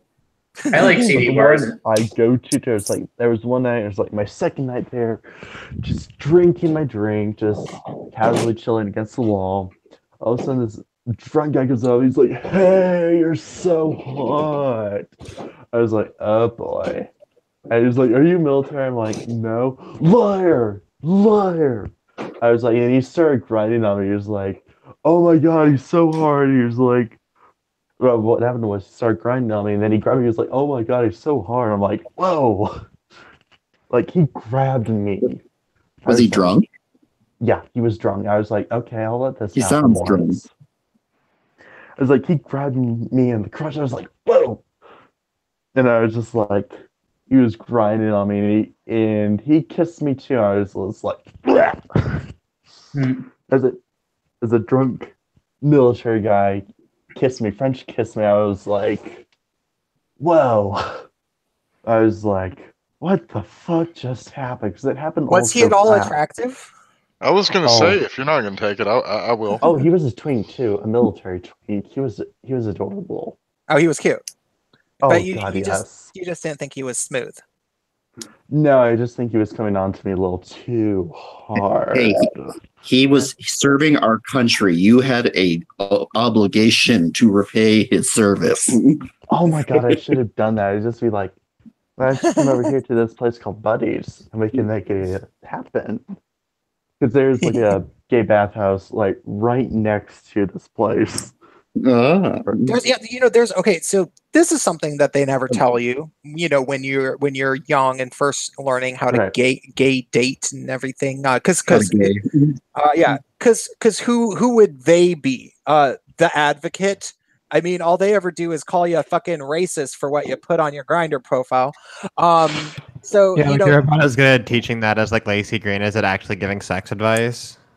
Oh, let me tell you no, something. Lacey Green about is way Grindr. better. Like Lacey Green is not entirely 110% awful about talking about sex when she bothers to. Maybe not. I'm still waiting for her blowjob video, and until then, it's gonna be sloppy. I can't say I've like kept up on her. I will say this though: you do not want to get blowjob advice from a woman. We will always be better at it, just on her objectively. Let me tell you something. They should learn about from us. No, I wanted to give you my thing that they don't ever teach the young gays, and you should learn sooner than later, because it will save you a lot of like irritating moments at the bar or on the street or whatever. Because like we get a lot of our cues about dating from straight people, and in particular, a lot of the time we hear it from females, like our female friends in high school kind of like talk about, what do I do if I like a guy? Well, this is what I do. But it does not apply if you're a gay man. None of their little girly ass shit it just doesn't apply. Does not apply at all. Straight men are more useful. If you are a gay man and you're at a bar and you're talking to a guy and he's leaning in kind of close and he's looking at you and you kind of want to fuck him and you're pretty sure he wants to fuck you, it is completely socially acceptable for you to just put it all on the table. And it's best to do it. Don't just say, hey, do you want to have sex? Because that's awkward. Say something like, do you like getting your ass eaten? There's be like, do you like have your ass eaten? Or say like, what size mattress do you have? No, don't even try to be clever. Just be like, yeah, do you want me to eat your ass? Because I will. Okay, let's get out of here. Ew, rim jobs, gross. Oh, well, yeah. I've Okay, never say really been no. that fond of That's them. affirmative consent, people. You can tailor it to to the things that you actually like to do as an individual. But if you just cut right to the chase and talk about explicitly what you want and what don't even say, hey, I would like to have sex with you. Say exactly what you would like to do during the sex. Maybe don't refer to your genitals, but be like, yeah, hey, do you like getting your dick sucked? Because I would be interested in sucking your dick if we can find a nice place to do that. Just say it right there. Worst thing that's going to happen. If you're into Shizen, probably wait until like you're on the second date to talk about that. What's a second date? The worst thing that's going to happen. The worst thing that's going to happen is that he says no, and then you can say, "Oh, okay. Well, no, that's fine. I would talk to you anyway, but okay." Like, it is totally possible to just say that and then just sort of act like it didn't happen. Now, it gets more awkward if you build it up for a long time and then it appears as if you actually like him. Like, if you want to like go on a date with him, and if he turns you down, then it's like, oh no, I think this guy kind of liked me and I turned him down, blah blah blah.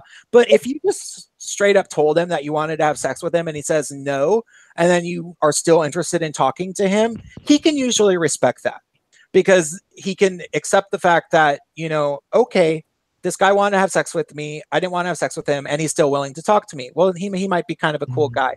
But, if you made it clear that you have a crush on him and he doesn't want to go on a date with you, well, then things are weird, because crushes are very much different than sex. And girls won't tell you that. Oh. That was an interesting sound, almost like. I don't know. I kind of like not having that problem, considering most guys don't really want to fuck me. I'm kind of glad I don't have that problem. That's right. We need to talk more about incel privilege. It's I'm not an hot incel. topic, and we got hot my takes. I'll tell you something. Before I deleted my Grinder, I had a lot. I gave up on Grindr a long time ago. Ugh, Grinder sucks. Anyways, I had a lot of military guys hitting me up, and it was always them. I don't know why. It's like, why were they always showing interest in me, hitting me up? And most of them are just rejecting. Because you're young, white, thin. I was like, that's basically it. Because you're young, white, thin. It was all racist too. I'm like, why are there so many military guys messaging me? Did you ever do them? I've done a few. I'll be honest. Are they good in bed? Oh God, some of them are. Marines are my favorite ones. I'll be honest with you. Oh no, Air Force aims high. Marines. Oh God, that uniform. Oh God, it turns me on. Oh God, I could. Oh God, all the things I would do to a Marine. And our guest ejaculated. Oh God. Oh. Thank you for tuning into the YouTube. Every time I see Marine I in need a the cigarette, uniforms, I just want to be like, is he gay? Is he bi? He's something. He's in the closet. will I have any chance with him? Will I have any chance with him? One night when I was at the mall, I was like, I came close to having my ways with one. And he was cute too. I was right around my age. And I was like, I think he was attracted to me. He said, I moved over for him in case he wants to move up. He said, don't worry, Sad, you're okay. I'm like, are you saying that as a flirtatious comment? Because I've seen him just looking at me and it's like that flirtatious stare. And as he stopped and talked to me, I'm like, I should have asked him if he was interested in me. Sorry. You don't have hormones, do you?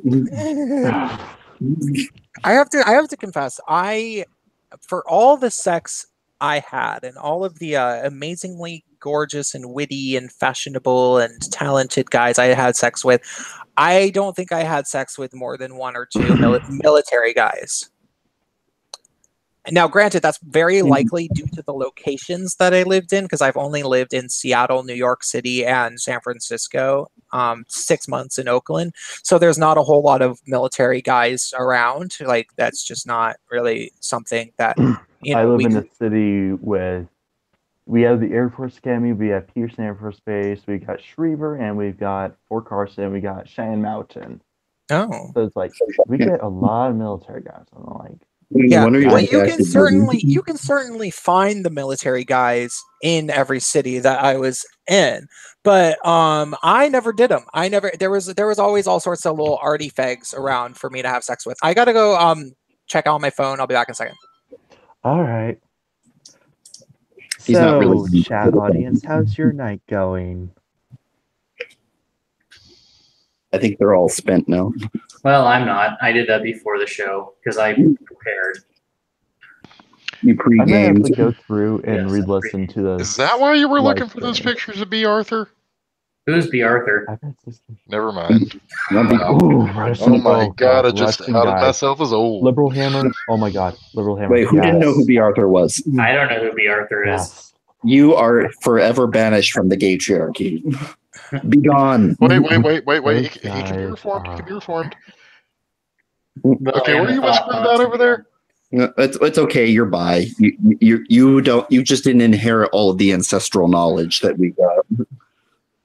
You only got part of the program. Okay, Well, so I know how to. B. Arthur, I think that the Golden Girls was overrated, though I will say if there is one television show that is like that you would want to fall asleep listening to, it would be the Golden Girls. Because Golden I just Girls. lost all respect for you, please. I hate that show. Yeah, You're all. Oh wait, though. Jewish bi guy, are you actually bi or are you gay? I'm questioning my sexuality again, but I hate Oh, Golden God. Girls. It's so boring. Do you like women at all? it is boring. Wait, what is I mean, boring? I've been with a The few Golden women, Girl. but I'm It is lean not- more towards guys. So, but yeah. Golden Girls was kind of a boring show. It was always what I fell asleep to because that's what my mom would put on. Oh my We had a god! small house. It had B. Arthur, Rue McClanahan, Betty White, Estelle Getty. You guys are crazy. I mean, I like Betty White. In all fairness, Estelle Getty and Betty White made that fucking show. I mean, they did. It did. Wait, which one was still The old one that was really the young one. She was the grand. She was Sophia. Ma. She was and the then- bitchy, no nonsense matriarch, and you just had to love her.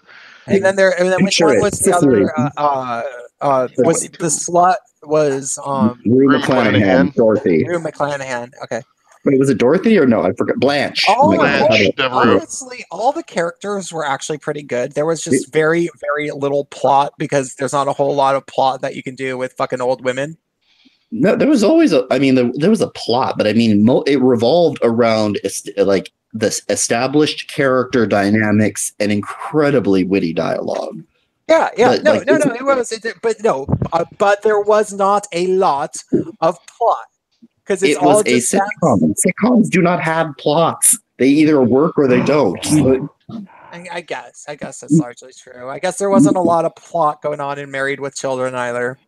which was also kind of boring. I would for say the there's probably record. less plot in Married with Children, and they were both funny. But like I said, sitcoms, they either work or they don't, like, or they're mediocre. And the Golden Girls, I mean, my philosophy is there are some sitcoms which you could say like they're not funny, but generally speaking, if you never actually sat down and watched it, then you don't know what you're talking about. Like, for instance, one of my favorite shows of all time is The Nanny. And yes, I know Fran Drescher has a voice, but here's the thing: if you actually sat down and watch it, it's fucking hysterical. It is like one of the I quote that show, and like I talked to so many people who are like, "Oh, I hate that show," and I'm like, "Did you watch it?" It's like, no, her voice is so annoying, and so I will at that point I punch them, and then I sit them down, I make them watch it, and then usually we end up watching all 6 seasons together afterwards because it's hysterical. I love The But you have to Nanny. actually pay attention. What'd you say? I love The Nanny. That's a good show I like to watch. You have been redeemed, but of course you're Jewish, so of course like you're gravitating to Fran, who is like the embodiment of all the best and worst aspects of Judy.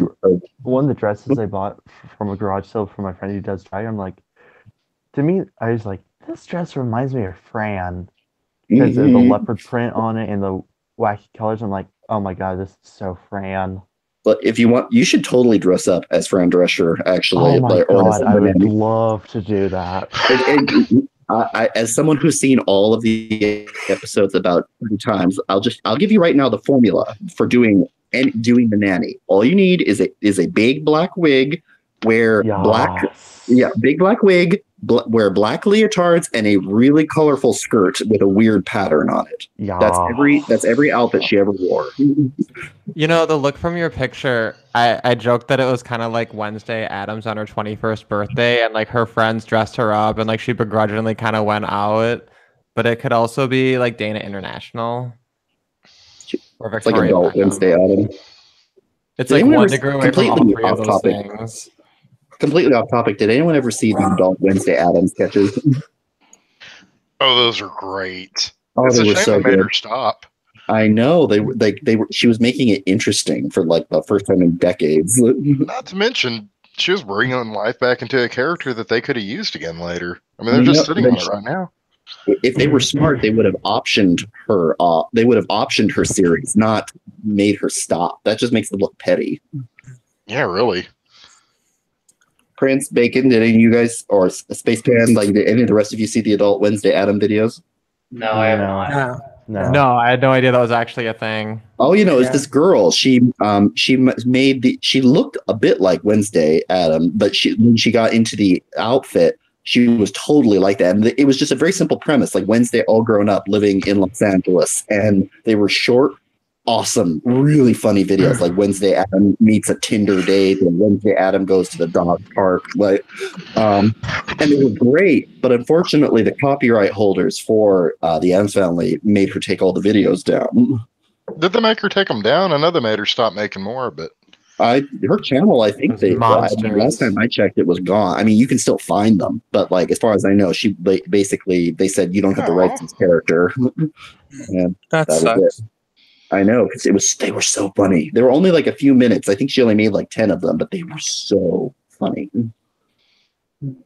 Have you thought Jewish Bi Guy, have you thought about any figured out any characters from television that you could potentially dress up as and do drag in imitation of? That's the one I have been the biggest one I've been thinking of.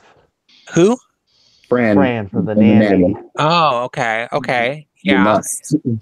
Yeah. I was telling you in Twitter chats that I for whatever reason, probably not now, but I used to be able to do a really good. I'm gonna have to pull up a picture of this bitch. That girl who was in Cruel Intentions and also in Hellboy. Michelle Gellar. No, not that would be the girl who's in Buffy. But no, the girl with the black hair that was in Hellboy, who Selma Blair. Selma Blair. Oh, I've also thought about someone else. I used to look like if I dress up in a fucking black wig and I could look exactly like her.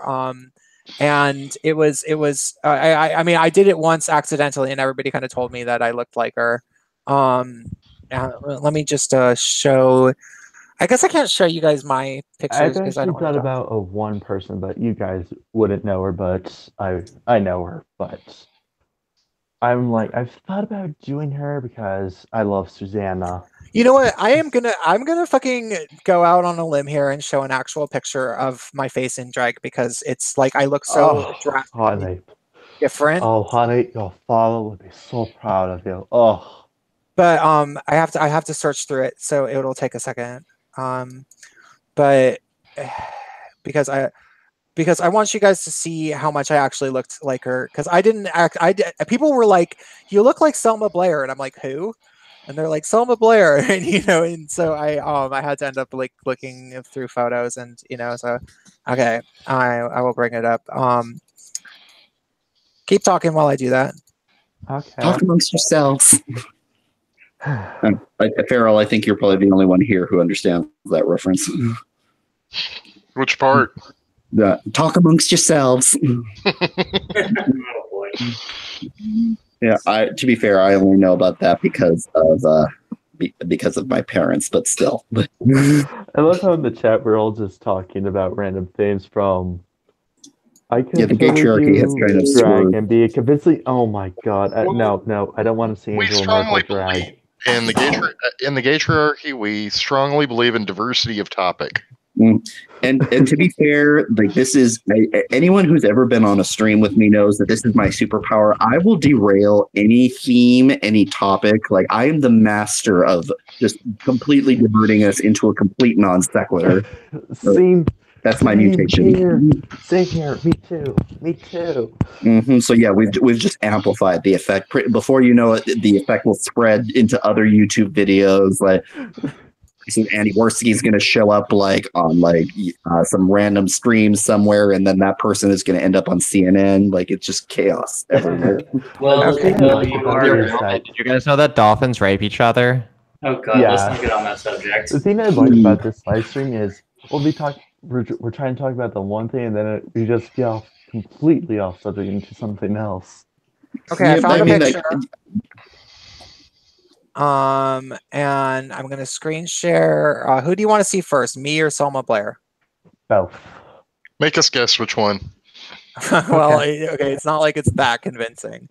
No, okay, hold on first. 1 second. Why don't you put up Selma first? Okay, Yeah, I'm gonna do Selma Selma Blair, Selma, and which one is the best one that sort of looks? So all these photos of her make her look really, really hot, but I swear to God. Well, why don't you put up yourself first? Well, no, I'm trying to find the one that because she wasn't actually all that hot always. Like she had a little bit more of a plump face, and then I guess she went all ano for a lot of these photos. You need to find the pic where she looks kind of like a dude. This is one where she looks a little bit more like me. But I want more of an angle. That's here. I'll find one. Keep talking. Anyways, like I was gonna say, cats. You are a cat, so this is perfect. This is perfect. Okay, so because this one is like her at the fucking airport, paparazzi, her being like, "What the fuck?" Okay. You had to use paparazzi photos and not glamour shots. Yeah, I'm fucking sick. I don't want glamour shots. This is me outside of a fucking bar after performing. So let's see. So this is her. And remember, this is an accident that I ended up kind of looking like her. Like I didn't even know who she was. So it was serendipitous. Yeah, it was complete serendipity. So, come on. Screen share. Selma. There we go. So that's her, right? That's the worst photo. No, you're trying to trick us. That's you in drag. Wait. I'm going to take it a step further. What if Prince actually is Selma Blair, And the Prince of Queens is just her alternate personality. That would be awesome. That sounds like Perfect Blue almost. Way to dox him, our cat's gay. I Way to love that. dox. That would like be the ultimate Lifetime movie of the week. And Jewish bi guy. You should dress up like the No, he girl has from to get Jewish. raped for it to be a Lifetime Wait, movie. shop. Who was saying my name? And who should I dress up as? The girl from Perfect Blue. Oh my god, I love Bima! Yes! I fucking love Perfect Blue. If you guys have not seen Perfect Blue, you guys need to see Perfect Blue. You do look like her. Wow. But Perfect Blue, oh my god, I could go on all day about Perfect Blue. You look really hot there, actually. Like, I'm just gonna cut out the hair and the outfit, and there you go. Thanks. I definitely did not go for the full-on drag queen eyebrows by any means. I was like, no, I'm not. No, I that was one of like literally 4 times that I ever. It reminds me of Frozen non-binary. Except Frozen non-binary is like better looking, but I'm pretty sure you look way better. Who's Frozen non-binary? Oh, she's a trap. Oh, okay. An awesome trap. Okay. Yeah. But yeah, that was one of 4 times that I ever dressed up in drag, and it was for this thing that this drag queen that I knew once a month at this weekly drag show, and this would be very well attended. Like there would be well over 200 people crammed into the Stud Bar in San Francisco. I've never been there. I've heard it's going downhill. It sucks. Yeah, it got taken over. Okay, so it. That's right. We talked about that. Yeah, the thing is that happened to it is that lesbians.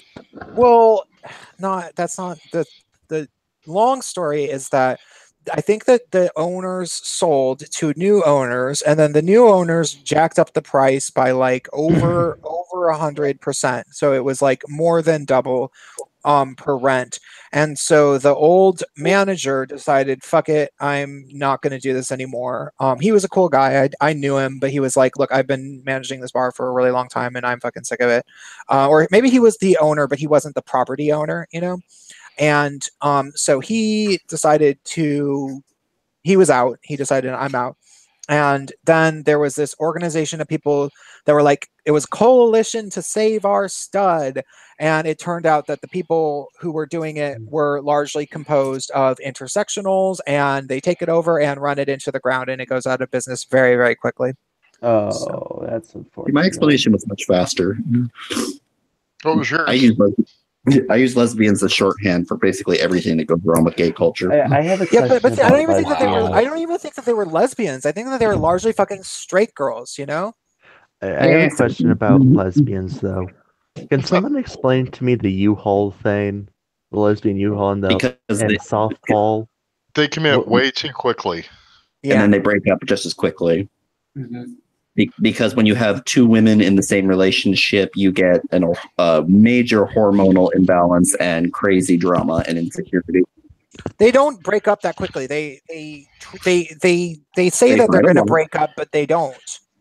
No, they get like into heavy duty therapy and process all the damn time, and eat a lot of granola. That goes in there somewhere too. Well, no, and they live together for like 3 years after they've broken up, saying that they're sort of together. Like they won't tell their friends a clear answer about their relationship status, but they're not actually having any sex. And then like one of them's getting laid and the other one's getting fat, and they fight all the time about how the one's getting laid and the other, and like crap like that. And then only when they finally move out of the same apartment do you actually hear what was going on the whole time. And you're like, oh God, that was what was happening. Well, don't forget how they also break up all their friend groups into various tribes, and then you'll have obnoxious other girlfriends who will show up in like intermediaries and like I'll be honest have with like you. meetings and I sewing circles and lesbians.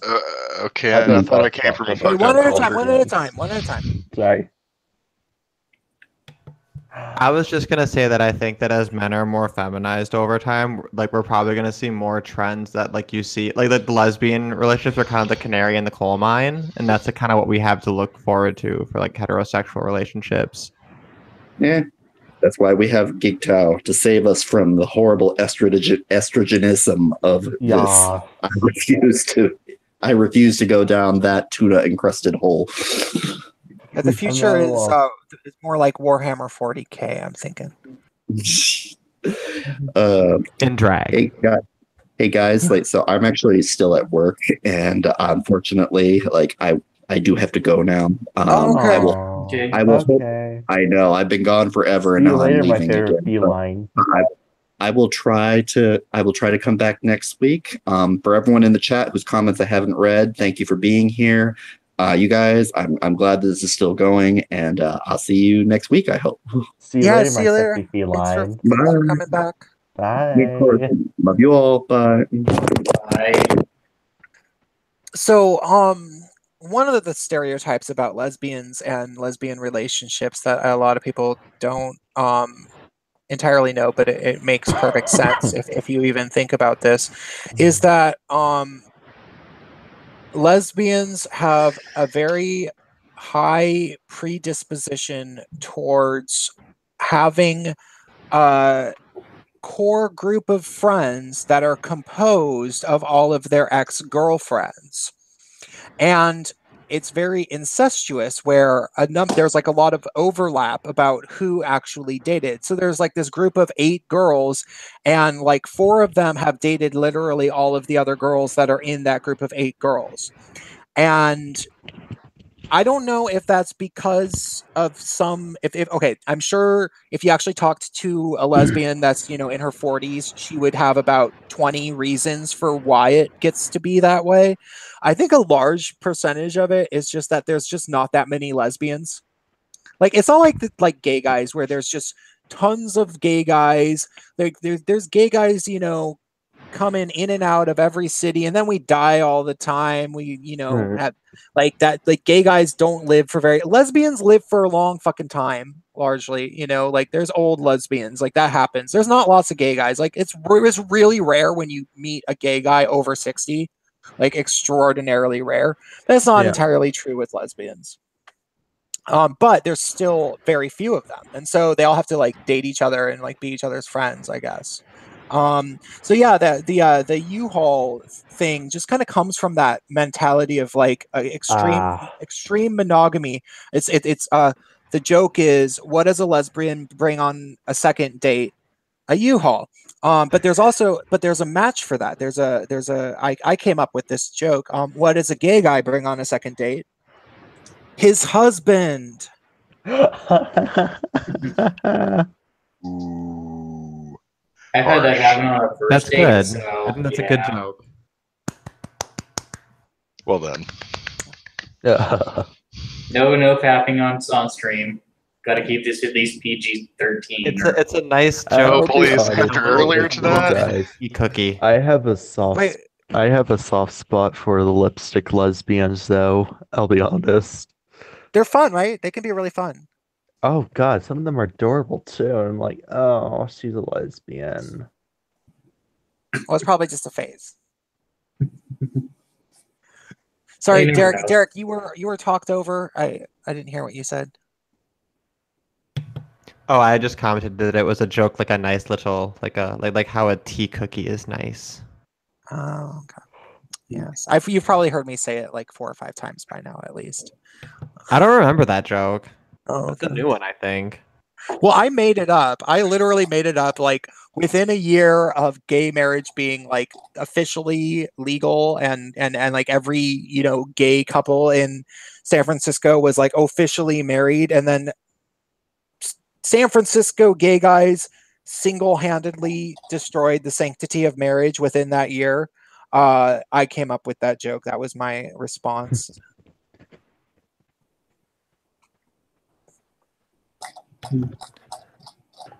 We had 2 other articles. We had the Justin Trudeau one, and then we also had this other one that I found earlier tonight that was actually kind of fucked up. Someone had sent it to me. Oh, the New York Times one? Yeah. Okay, hold on. Let me get that fired up, and you can have your way with it. I didn't want to go into that one. It's kind of a real serious change of tone. It's gonna make everyone else sad. I don't know. Save it for later. I don't know. Just take a few minutes to shit on it if you want to. I'm fine with it. Well, Justin Trudeau's always funny. Maybe we should look at him first. Oh, Justin Justin Trudeau's Trudeau's a faggot. Come on, I I guess wouldn't we'll... fuck him with Caitlyn Jenner's dick. That's how unattractive he is to me. Oh, that's bad. But do you think Caitlyn Jenner still has her dick somewhere in a jar in the fridge? Actually, we probably talk about this Tarantula story. We didn't really go into this yet, did we? I don't No, know. we Just, haven't even mentioned it.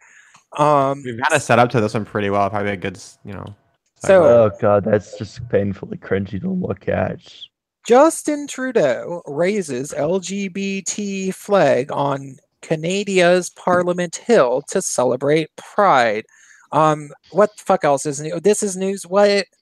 Yeah, this was my reason for I guess. oh my bitching. god. Canada's a joke. Yeah, They're a this fucking joke. That's I the think wrong I- flag. I'll tell Like you I- something about Canada. Canada is a cuck country, and the fact that they're still part of the Commonwealth, I'm like, ugh. You people should experience being a Republican. Stop kissing the ass of the crown. You guys have been kissing the crown's ass for far too fucking long. I don't know if it's Prince Harry's. I mean, I'm totally down with that, but Hmm. no, I'm just sitting there looking at the picture, and I'm like, that's the wrong flag. They're bigots. Yeah, I know. That's what I was thinking too. Yeah. It's supposed to be some brown and black stripes in there. Yes. White supremacy wins again. No, I know. there shouldn't actually even be any rainbow colors. It should just be like black and brown and a fist, and because that is the real truth of the LGBT. So fisting, Yeah. Or like a big white one that says it's not okay to be white and we're sorry. oh Canada, White, and I you're did it such a all. joke. Anyways, this is the picture of Parliament at the Parliament building. Sorry about the pop outs. Sorry about the pop outs. We're not using OBS. We can't get rid of it. Oh my god, oh my god. And there's You half have to- women here. This is the cabinet. How are you not embarrassed, Justin? How is he not embarrassed by this? Well, because he's a politician, so he doesn't feel shame. I know his I'm father's probably embarrassed on his embarrassed. behalf. His Not to- father's probably embarrassed though. Yeah, I think it was Cass and I made this joke about yesterday. Like the United States, our political system might be a complete shit show right now, but Canada's forgotten that it's a country.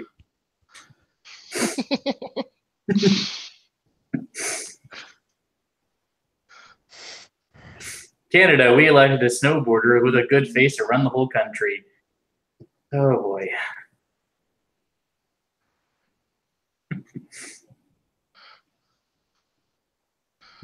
No, to be honest, I think Trudeau's all right. I mean, he's going to be really hot when he hits puberty, but Oh god. I mean, after they That is, drop, if it he is ever on. if he ever does hit puberty. Oh, have you seen a picture of him when he was like 8? The video of him when he was 18. What, like last week? No, there's an actual video of him on Quebec sovereignty. I'm like, oh, I'm like, it's kind of cute, but I mean, he Yeah, I wasn't don't really get it. I bad think looking he's when he was off-looking. 18. Oh no, this old guy is actually some other minister of something stupid. That's not Oh, the Justin minister Trudeau. of stupid bullshit that nobody cares about. Yeah, what are you the minister of? The Minister of Silly Suits. I also just want to say Justin Trudeau is definitely not as cute as his late father, Fidel Castro, was. I'll tell you something. You actually went there. I love you. I feel He like does all look of like Fidel Justin Castro. Trudeau's father is probably rolling around in his grave and deeply embarrassed by how his son's running the country. Like, so how's your son doing? I'd rather not talk about my son right now because, yeah, he's really embarrassed right now. And when I was prime minister, I did more shit than he did. That was back in my day too. Now my son's just a massive sissy boy, or something like that. No, I could just picture his father being the one Canadian that's just going around wearing a paper bag on his head the entire time because he Yep. can't show his face in public anymore.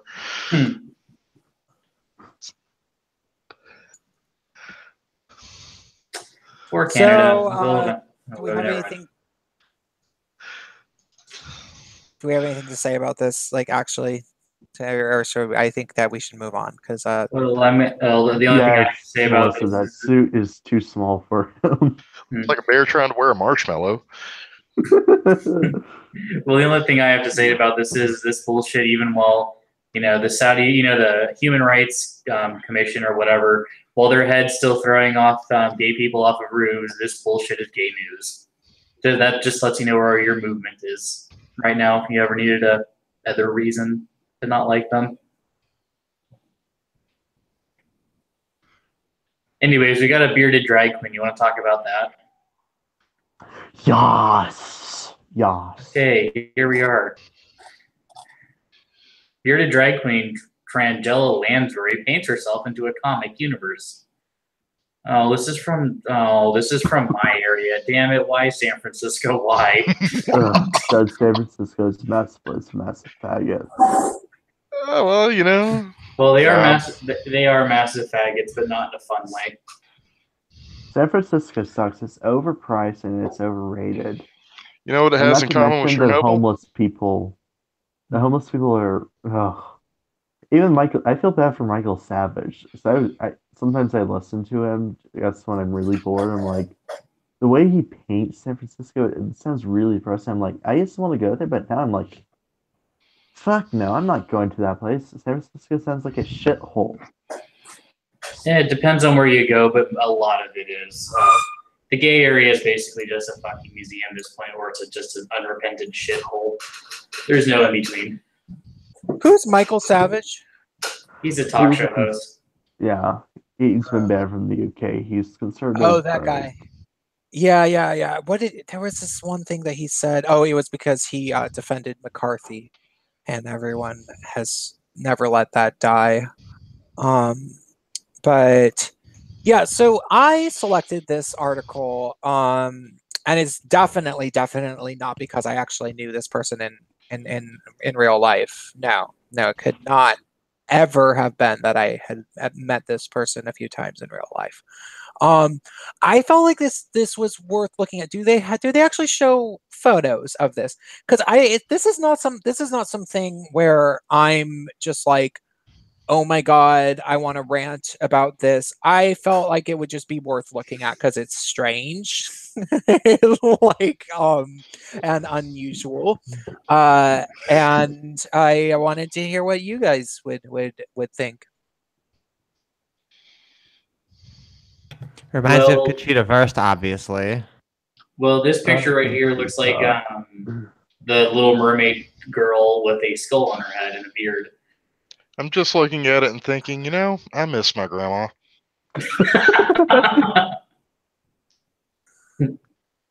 She had the softest beard. What I'm wondering, I'm looking at that and I'm thinking, which Marvel character are you supposed to be? Like, it's like she's supposed to be some combination of the Phoenix and Okay, is it Mystique mid-transformation from Mystique into the Phoenix? Is that the thing? I don't know. Maybe. She's a the next bald Professor X, then a sea monster or Sailor Venus, or a piece of Warhol pop art. That's what the article says. Okay. Is there more pictures? Let's see. Is there another picture? There's this. The same fucking picture. I want the different pictures. That's why we look at the fucking thing. Oh, it's the same goddamn one. Yeah. Boring. Well, apparently that's her. That hair is her thing. Okay. Well, you know what? I was just hoping for some pictures that we would get to stroll through and look at. It's natural. This is NPR, guys.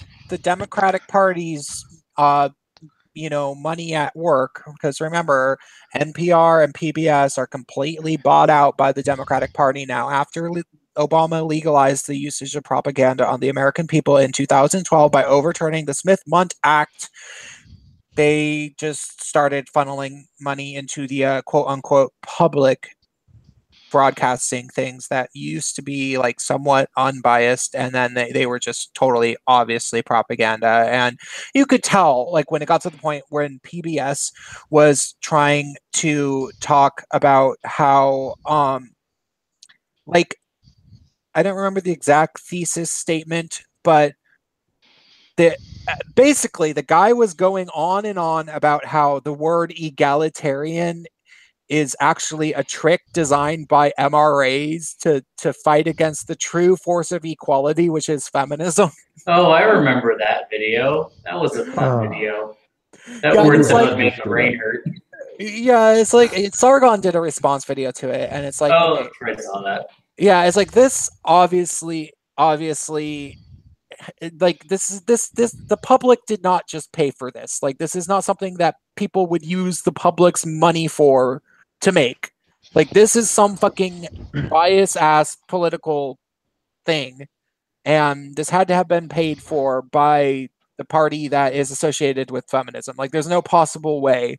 All right, I'm gonna go to bed now. It's Oh, like you're gonna go to bed. My hemoptysis is kind of acting up on me. Oh, okay. Well, Yeah. it was Rest well. delightful to I have will. you on. And we will try to invite you back some other time. Maybe. I had so much fun being on this stream. Okay, awesome. Well, when you take a few new selfies or something, be sure to give us them and we will show the audience them. That's what we'll do. Okay? All right. See you fabulous queers later. See ya. Okay, we enjoyed you very much. Goodbye.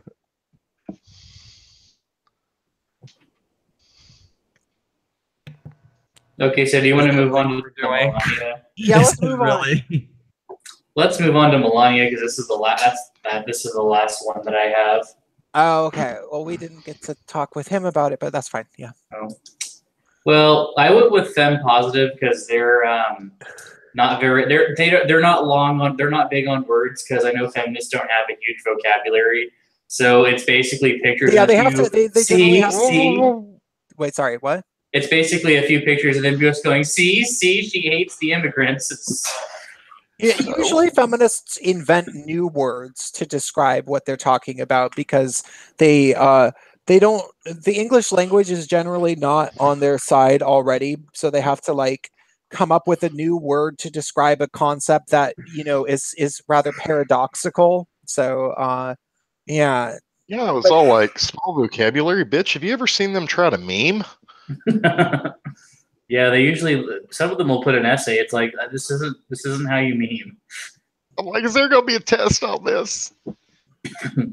Anyways, Melania Trump wears "I really don't care, do you" jacket on her way to meet immigrants. Here she is with the Air Force, some guy, and her. That actually is not a bad looking coat. I would probably wear something similar to that. I think it's Oh, cute. she's got style. Anyways, I'll just start reading what this. I'll just call it brain fart because it's not worthy of being called an article. Before her arrival to visit the shelter and facilities for immigrants, children at the U.S. border, Melania Trump did something so bizarre that it's very hard to believe it's real. Before boarding the plane, she chose to wear a jacket that read, "I really don't care, do you?" with capital letters. It's in all capital letters, you illiterate harpy. Anyways. Let's see. I want to see how capital those letters are. Okay. You know, it should have they should have said she chose to wear the jacket that had a message in capital letters, implying that she was yelling. Mm-hmm.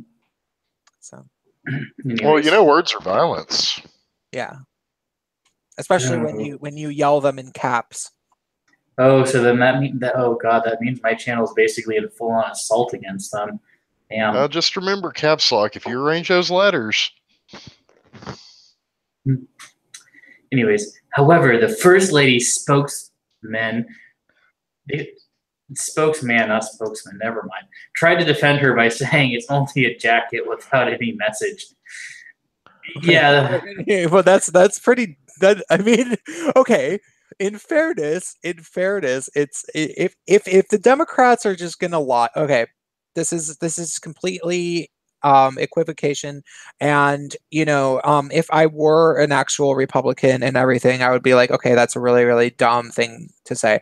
But in fairness, I mean, the Trumps are just dealing with people who are constantly lying anyway. So, you know what? Honestly, if I was her, I would get to the point and be like, you know what? I'm just going to lie back to you because it doesn't matter what I say. If I tell the truth, you're still going to lie about me. So I'm just going to fucking lie. However, it's hard to deny that it's callous and extremely bad optics. Some lady named Meredith McGraw knew FLOTUS spokeswoman Stephanie Grisham, when asked what the message the First Lady's jacket intends to send, it's a jacket. There was no hidden message.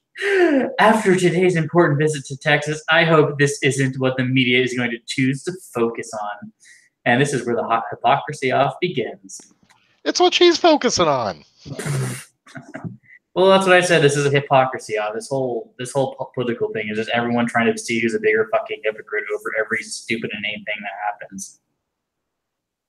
Anyways, my potential drunken Twitter rant aside, it's sad that even something like this can be expected from his goat rodeo of a administration.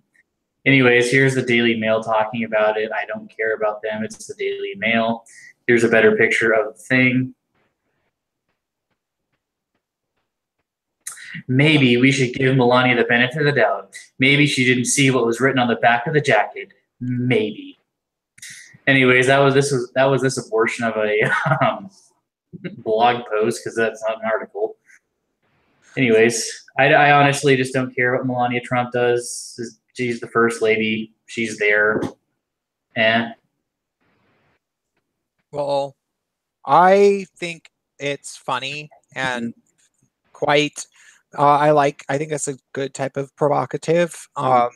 I think that the discussions about the border, both the wall and potentially getting rid of DACA and other immigration policies, have been such a central focus of the Trump administration that him separating parents from their children very, very publicly and obviously, it's really just putting on stage what the Democrats have implemented through policy for years. Like this, like Obama could have been attempting to do something about it, or at least even admitting that there was a problem with kids being separated from their parents, and he wasn't. He was just brushing it under the rug. And so now that Trump is like actively at least trying to sort of solve this problem, and sure, yes, a lot of people don't like his solution, but at least he is saying, hey, there is this problem going on, and a lot of people are mad about it, and they won't agree to the solution that he is proposing, and they're just blocking him and his administration entirely. And so I think it seems fairly obvious that Melania is basically saying, okay, well then, if you guys don't want to cooperate, then I don't care.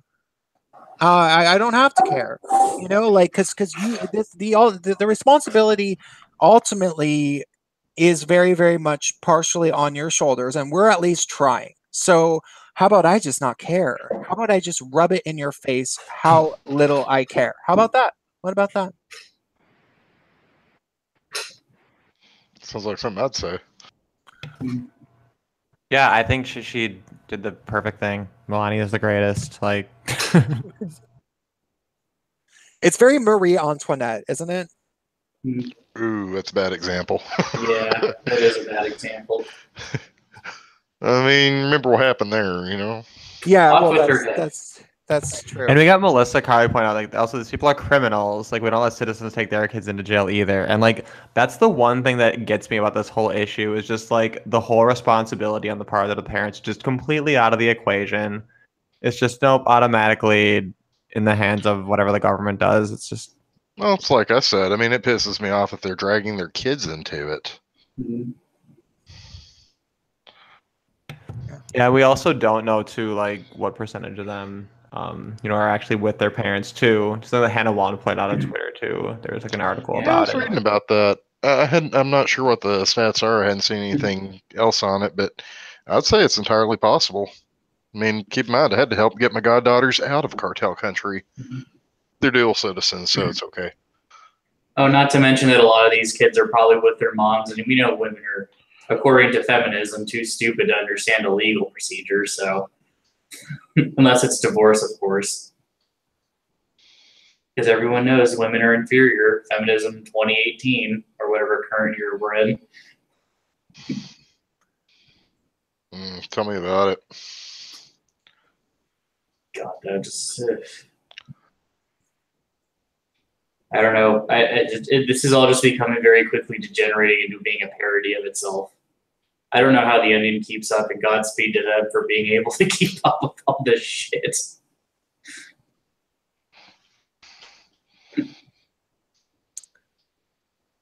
Well, so how's the chat doing? Anybody in the chat got any questions? I know that Josephat Panetta often has questions, but does not seem to be active in the chat. Okay. Well, I'm thinking potentially of cutting this show a little bit early because I don't have that much more to talk about. And my teeth are starting to feel like they want to be brushed really badly. I know It's all that cake. There is maybe we should at least like talk about this last article because it seems like it's kind of Oh, big I didn't know there news. was another one. Yeah, this one is it's a jury may have sentenced a man to death because he's gay and the justices don't care. But yeah, this was published just a couple of days ago. Where? New York Times article. No, but where was it? Okay, so it was in South Dakota. So he was convicted, and they gave him the death penalty for murdering someone. His name's Charles Rhines, and there's evidence that like among the jurors, basically what they were saying is, oh, since this is a gay man, if we send him to prison, he might like it. So let's make sure we give him the death penalty. That sounds like fucking South Park thing with Mr. I know, it's Slade. ridiculous. It's so over the top, but apparently it's a thing. Okay,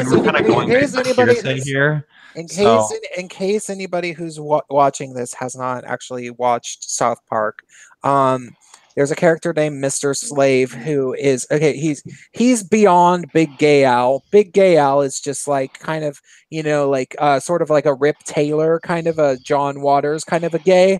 But Mr. Slave is like a hardcore, like leather bar, fisting type gay, likes crazy sex, and he there's I think it's the episode where Paris Hilton is in it. He tells his life story, and he was like, when I was growing up, it was really hard. I remember being, really alienated in high school. I didn't have any idea what to do to get people to pay attention to me, but then I figured it out. And he's all like, hey, football players, I think there's a queer over there. And then they're like, where is it? And then they all run and they dogpile him and start punching him. And he's like, ooh, Jesus Christ. Jesus Christ. Jesus Christ. And it's because, he likes getting beat, have a bunch of guys beat him up.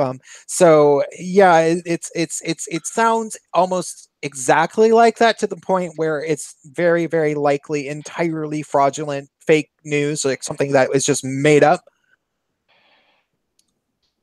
But I don't know. I'm checking out the story on this guy. It's fun. And but yeah, there's explicit like part of the evidence too, besides I guess they overheard different like comments from the jurors, was that the certain lines of questioning as to like the exact terms of what his parole would be like if he would have a cellmate and if he'd be allowed to mix with the general population. Basically, I guess they were, yeah, and then they had worded the verdict that like they want the certain punishment versus a more uncertain one, which is the whole thing is kind of really bizarre. But I guess he appealed it, and it just kind of got dismissed without comment, which apparently is how they usually are handled. So I don't know. Either the system's fucked, or somebody wrote a really fucked up article to try to like bait people into outrage. But either way, it's outrageous. So I'd There say you go. bait. I That's your mean, big outrageous gay news for the night, for the week. he's a I- murderer. It's Crazy pretty one. clear. Yeah, I didn't look into his actual case, like his actual like murder. That would be the next thing, I guess. The other thing I wondered too is like how bad is this murder? Like, I'm just gonna have less sympathy then. But I mean, obviously, though, we don't like the principle that that you bring identity politics into your sentencing. And when you say we, who do you mean?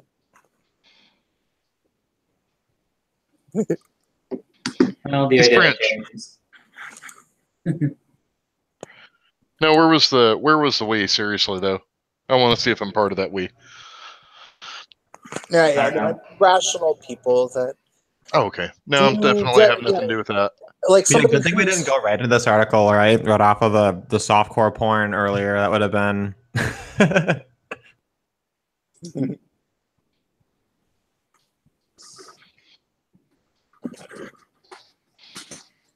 So, we could go on for another few minutes. I'm now currently lying upon a lacrosse ball to try to straighten my back out because my back has been hurting a lot. Oh, well, if you need to cut out, I think we've seen the entire internet now. Yeah, I think we have. Well, I can technically do this, and be on the stream with people, but I am not going to be actively coming up with conversational topics. But you guys could, and I will give commentary.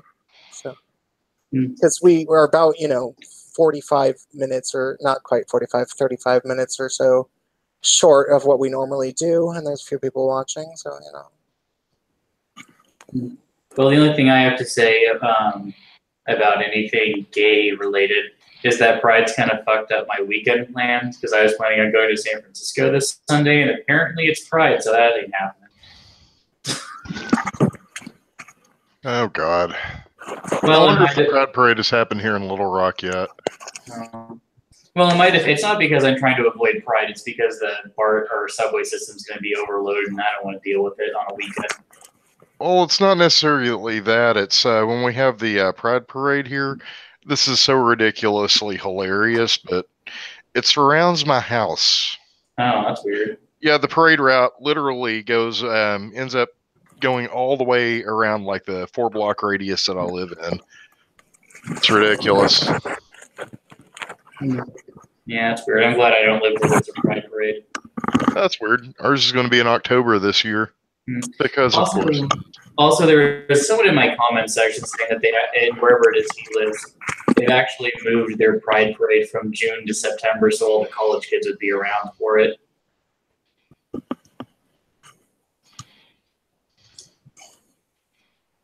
Everyone in our chat hates Pride too. It looks like. You've come to the right place. Well, I mean, right now I only hate Pride because it's fucking up my weekend plans and going to overload my goddamn train system. It's Rick Knight. He mentioned it. Yes, I don't know. I don't remember the exact context. I'm kind of tired and memory is shot. I have this kind of observation. So like, I came out in 1996. I think I went to my first Pride festival in maybe 1997, maybe 98. And, being a young teenager, it was kind of cool. And then I never went back after that first one until I was in New York City and I was about 21. And they had what it was I was working on the set of a play. I was doing the soundboard over the summer. One of my professors in theater was doing an actual, professional production. And so I was doing the soundboard for it. And this girl that I knew, her and I met up with her brother when we were getting lunch for rehearsal because it was Gay Pride weekend, and he was gay, and she was like, "Oh, we could have lunch with my brother," and so we walked, significantly out of our way to like be around the gay pride festivities. And the thing that I noticed that I found striking, and this must have been in 2004, or maybe 2003. The thing that I found particularly striking about the time was that so 2003 or so in New York City, it was not cool to do like rainbow type things. It was if you were like a at all cool gay guy, it was like extremely uncool to be like that. Like to be all a part of the fucking soup and to like be into like, you know, floats with house music and shit. Like that was the opposite of cool. If you did anything like that, you were like the worst of the worst and nobody wanted to be anything like you. But what I noticed, which was strange, was that I think on account of that being sort of the cultural norms in terms of uh, the general population of like at least white gay men, because you know the white gay New Yorker guys are really trendy, hipstery type guys, and including guys with like big muscles. Like it's not at all entirely uncommon to go to New York City and go to a gay bar and find guys that are like hipsters and totally work out and stuff. You know, like that's not uncommon. And but they were just absent, and instead every little like float or like group of people that were wearing, you know, like matching shirts that, you know, so that you all knew that they were like together, it was some sort of like ethnic group. And so it was like, you know, Filipino immigrant pride, and then they all had little t-shirts of that, and like, you know, African American like North Bronx African American Queer Recreation Center. It was all different minority group things. And I remember thinking to myself, this is kind of like, I had multiple different thoughts. Like in a way, it was a little bit almost like tragic. It was like, oh my God, these are the only people that like care about pride. But then it was also kind of good because it's like, okay, well, at least these different minority groups still have a purpose to have a pride. Like this actually means something to them, and at least they're still doing their thing. So I like that, you know. But what's most interesting is to think about now as we're entering into the you know, GigTow age. Like there's it's gonna become the same in terms of like, you know, the soup, the feminists, the rainbow is going to break up, and younger guys are not going to want to associate with mainstream gay culture because it has just run itself into the ground. You know, we're talking to guys like our guest earlier tonight, who's, you know, I'm sure he has no problem being popular when he goes out to gay bars, and he's a nice guy, and he does not want to have anything to do with the feminists, you know? And that's going to be the general trend. But what's going to happen is that, like, there's still going to be these, you know, kind of like, you know, the disadvantaged, marginalized communities of like immigrants and stuff, and they're still going to want to have some sort of cohesion, and all they really have is these like nonprofit things, and it's just interesting to think about. It's probably going to go back to being the way it was, and you know, they're going to sort of say what they're already saying, like, oh, we knew that you white guys would abandon us, and it's like, well, yeah, because you were fucking assholes for so long. Like, it's like we bent over backwards to try to make you guys happy, and then you made it clear that we couldn't make you happy, and now we don't want to hang out with you anymore. I don't know what else I can do. Well, they can only piss in our gas tank so many times, you know? Yeah. Before you start realizing it's not such a good idea to, you know, deal with them like that. Mm-hmm. No, I was done. I'm done with that thought. Yeah, me too. Okay.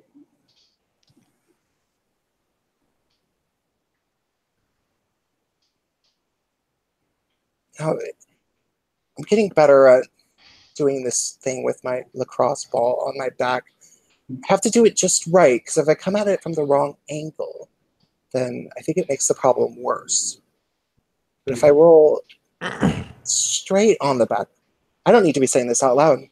You Yeah, guys- you know, I kind of know. I really fucked up my like upper shoulders and back by using one of those like those cane things. Mm. You like overuse it and use it wrong if you get like really into it. But like those little rubber like pinky balls are really great, especially like rubbing on the floor with them.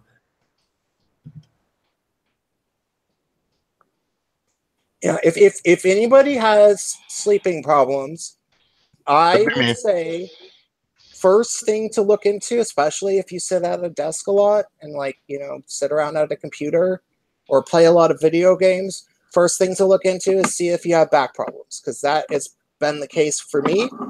And when my back is doing better, I can sleep way better and everything is a lot better in general.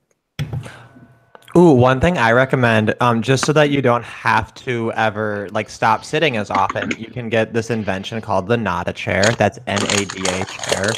No, this is not sponsored content, but it like literally just straps like around your back and then over your knees, and it just like basically does all of the work of sitting for you, so that you can finally sit without effort. Finally, after all these years. Looking at this, these are interesting. Well, do you guys want to cut off the show since we're not talking about gay-related things? Yeah, I mean, the yeah, monitor I is should pretty probably good. do that because I got to call the person who called me back. Yeah, this does look pretty gay, so you know, I mean, I think it counts. Their Anyway, advertising is tonight- really offish and funny. But anyway, I thought this was I thought we had a lot of fun tonight. We had some great happenings happened. Mm-hmm. We did. We made fun of Justin Trudeau. It's a mainstay. It's a good Well, I mean, box. when it comes to making fun of anyone, Justin Trudeau is basically our cum bucket. I love Melania Trump. Anytime she's mentioned, I feel like we win. I like. So I was gonna say I like Tarantula too. She's glorious. I say power to her.